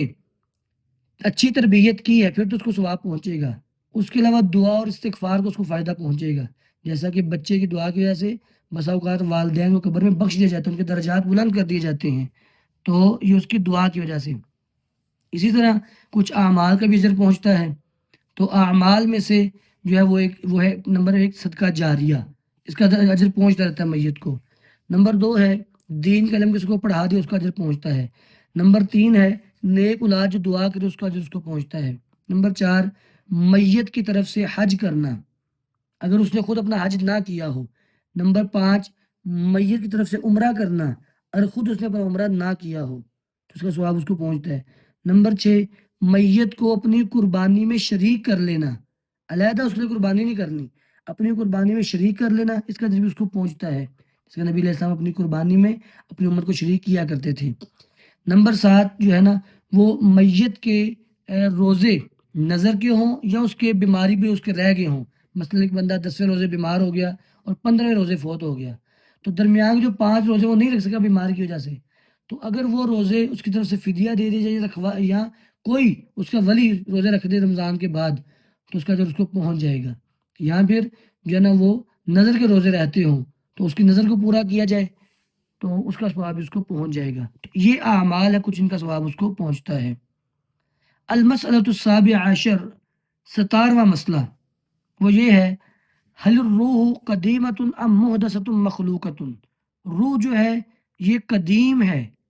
یعنی ہمیشہ شروع سے ہے یا یہ بھی ایک پیدا کی ہوئی مخلوق ہے. یعنی قدیم سے مراد یہ ہمیشہ سے ہے. کیا روح ہمیشہ سے اس کا وجود ہے یا پھر روح ایک مخلوق ہے، اس کو کسی دور میں پیدا کیا گیا؟ کیونکہ مخلوق کے وجود کا کوئی نہ کوئی دور ہے، خالق کے وجود کا کوئی دور نہیں ہے، خالق ہمیشہ سے ہے. تو کیا روح بھی ہمیشہ سے ہے یا یہ مخلوق ہے، اس کو پیدا کیا گیا ہے کسی خاص دور میں؟ تو تمام رسولوں کا اتفاق ہے اس بات پر کیا کہ روح جو ہے یہ مخلوق ہے، پیدا کی گئی ہے، اس کو بنایا گیا ہے، اس کی تربیت کی گئی ہے، اس کو عقل سمجھ دی گئی ہے. وہذا معلوم بالاضطرار من دین، اور یہ سب کے ادیان میں یہ بات واضح طور پہ موجود ہے. وقد انتوا اثر الصحابۃ والتابعین وتابعیہم وہی القرون المفضل علی ذالک. اسی طرح صحابہ تبع تابعین و تابعین ان کے دور میں بھی یہی بات ملتی ہے، جن المفضل علی ذالک کہ جن کے دور کو فضیلت دی گئی ہے.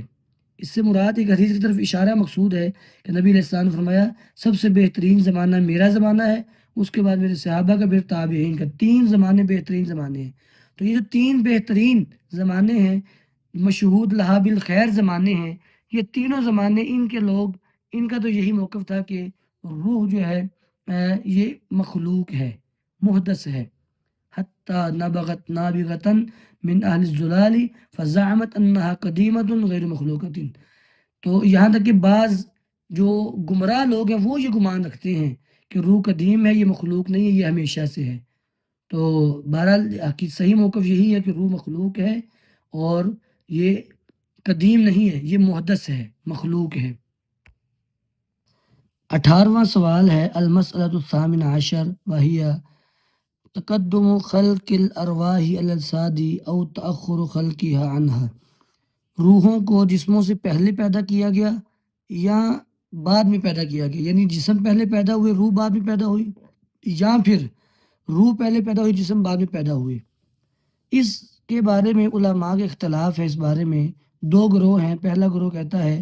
کہ روحیں پہلے پیدا ہوئی ہیں جسموں سے، دوسرا کہتا ہے نہیں، جسم پہلے پیدا ہوئے ہیں، روحیں بعد میں پیدا ہوئی ہیں. صحیح بات دوسرا قول ہے کہ جسم پہلے پیدا ہوئے ہیں اور روحیں بعد میں پیدا ہوئی ہیں، اور وہ یہ ہے کہ ان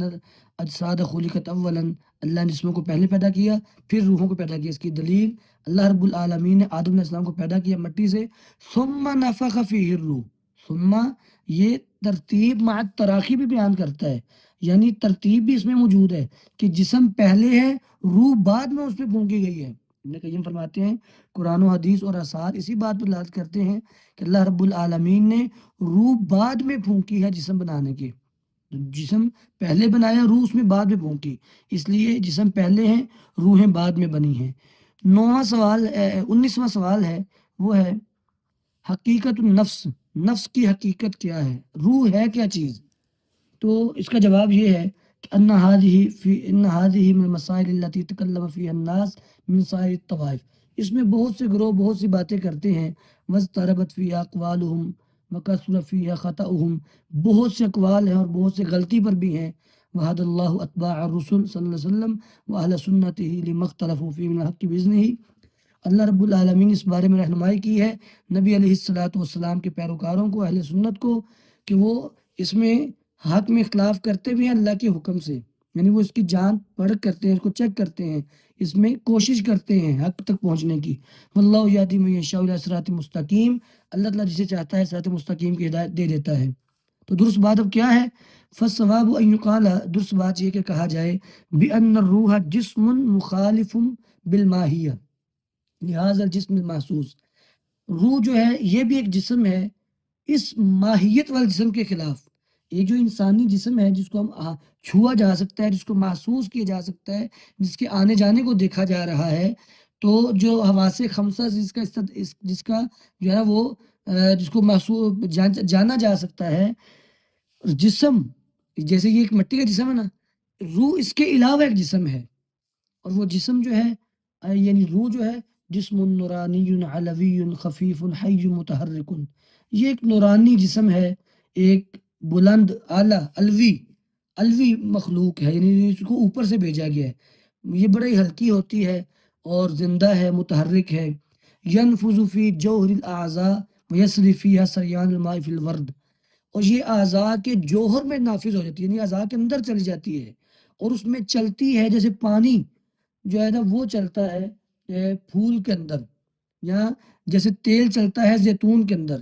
یا جیسے آگ کوئلے کے اندر تک ہوتی ہے، جیسے کوئلے کے اندر ہر جز تک آگ ہوتی ہے، یا پھول کے ہر پتی کے ہر حصے کے تک خوشبو پہنچی ہوتی ہے، پانی پہنچا ہوتا ہے،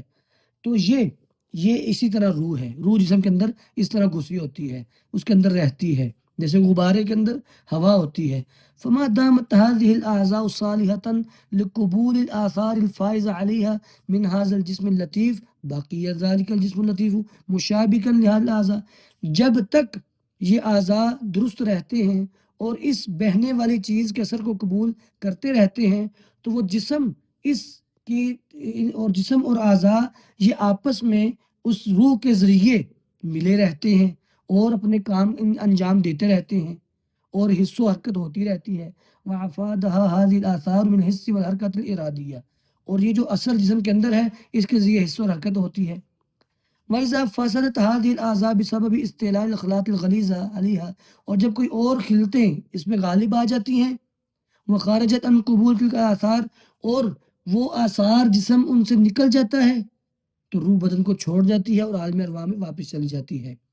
تو گویا کہ روح ایک زندہ چیز ہے جو انسان کے اندر ہے، اور یہ روح امر ربی ہے، اللہ کا حکم ہے، اللہ کے حکم سے یہ آئی ہے، اور یہ جسموں کے اندر ایسے سرایت کر جاتی ہے جیسے پھول کے اندر خوشبو سرایت کر جاتی ہے یا پانی سرایت کر جاتا ہے، جیسے کوئلے کے اندر آگ ہوتی ہے تو یہ اس کے ہر عضو تک ہوتی ہے، جب تک وہ اندر رہتی ہے جسم کے حصہ و حرکات باقی رہتی ہیں، جب وہ نکل جاتی ہے حصہ و حرکات ختم ہو جاتی ہیں۔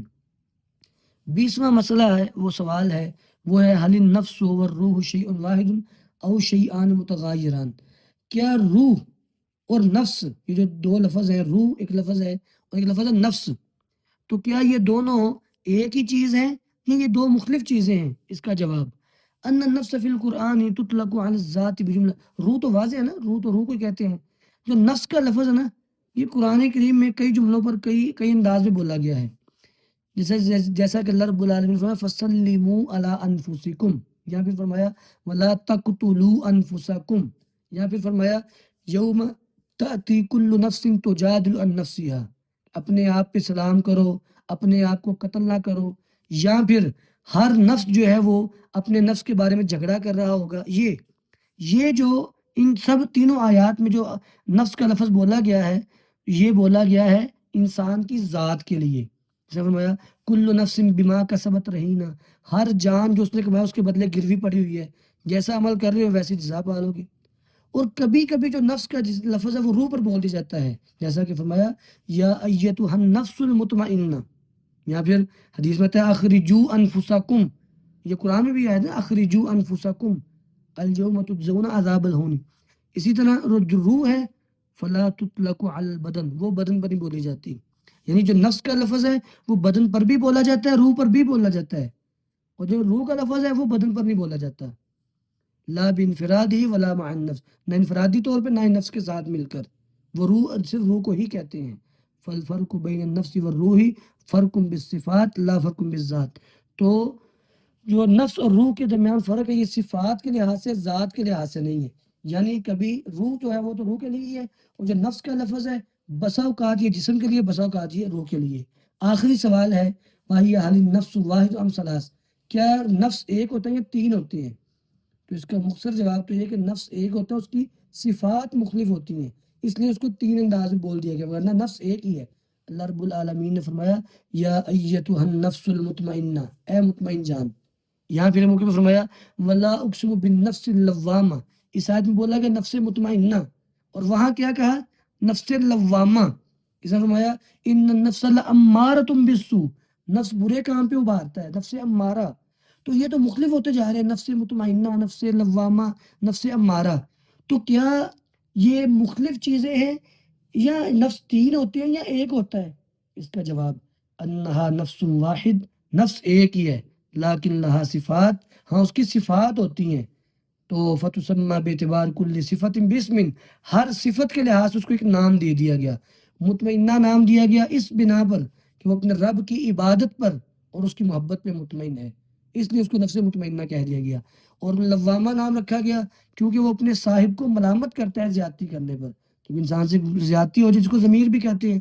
تو وہ ضمیر اس کو ملامت کرتا ہے۔ اور تیسرا نفس امارہ جو انسان کو برے کام کا حکم دیتا ہے، یہ اس کی طبیعت میں شامل ہے، مگر وہ شخص جس کو اللہ توفیق دے دے، ثابت قدمی عطا فرما دے، اس کی مدد کرے، وہ بندہ نفس امارہ کے چنگل سے بچ جاتا ہے۔ یہاں پہ ہماری کتاب مکمل ہوئی۔ اللہ رب العالمین سے سوال ہے کہ اللہ رب العالمین ہماری اس کاوش کو اپنی رضا اور قرب کا ذریعہ بنا دے۔ اللہ تعالیٰ ہمیں اور جن جن طلباء نے یہ کتاب پڑھی ہے سب کو اپنے مقربین بندوں میں شامل فرما لے، اور قیامت کے دن ہمیں جو ہے وہ صالحین کا ساتھ عطا فرمائے۔ وآخر دعوانا ان الحمد للہ رب العالمین۔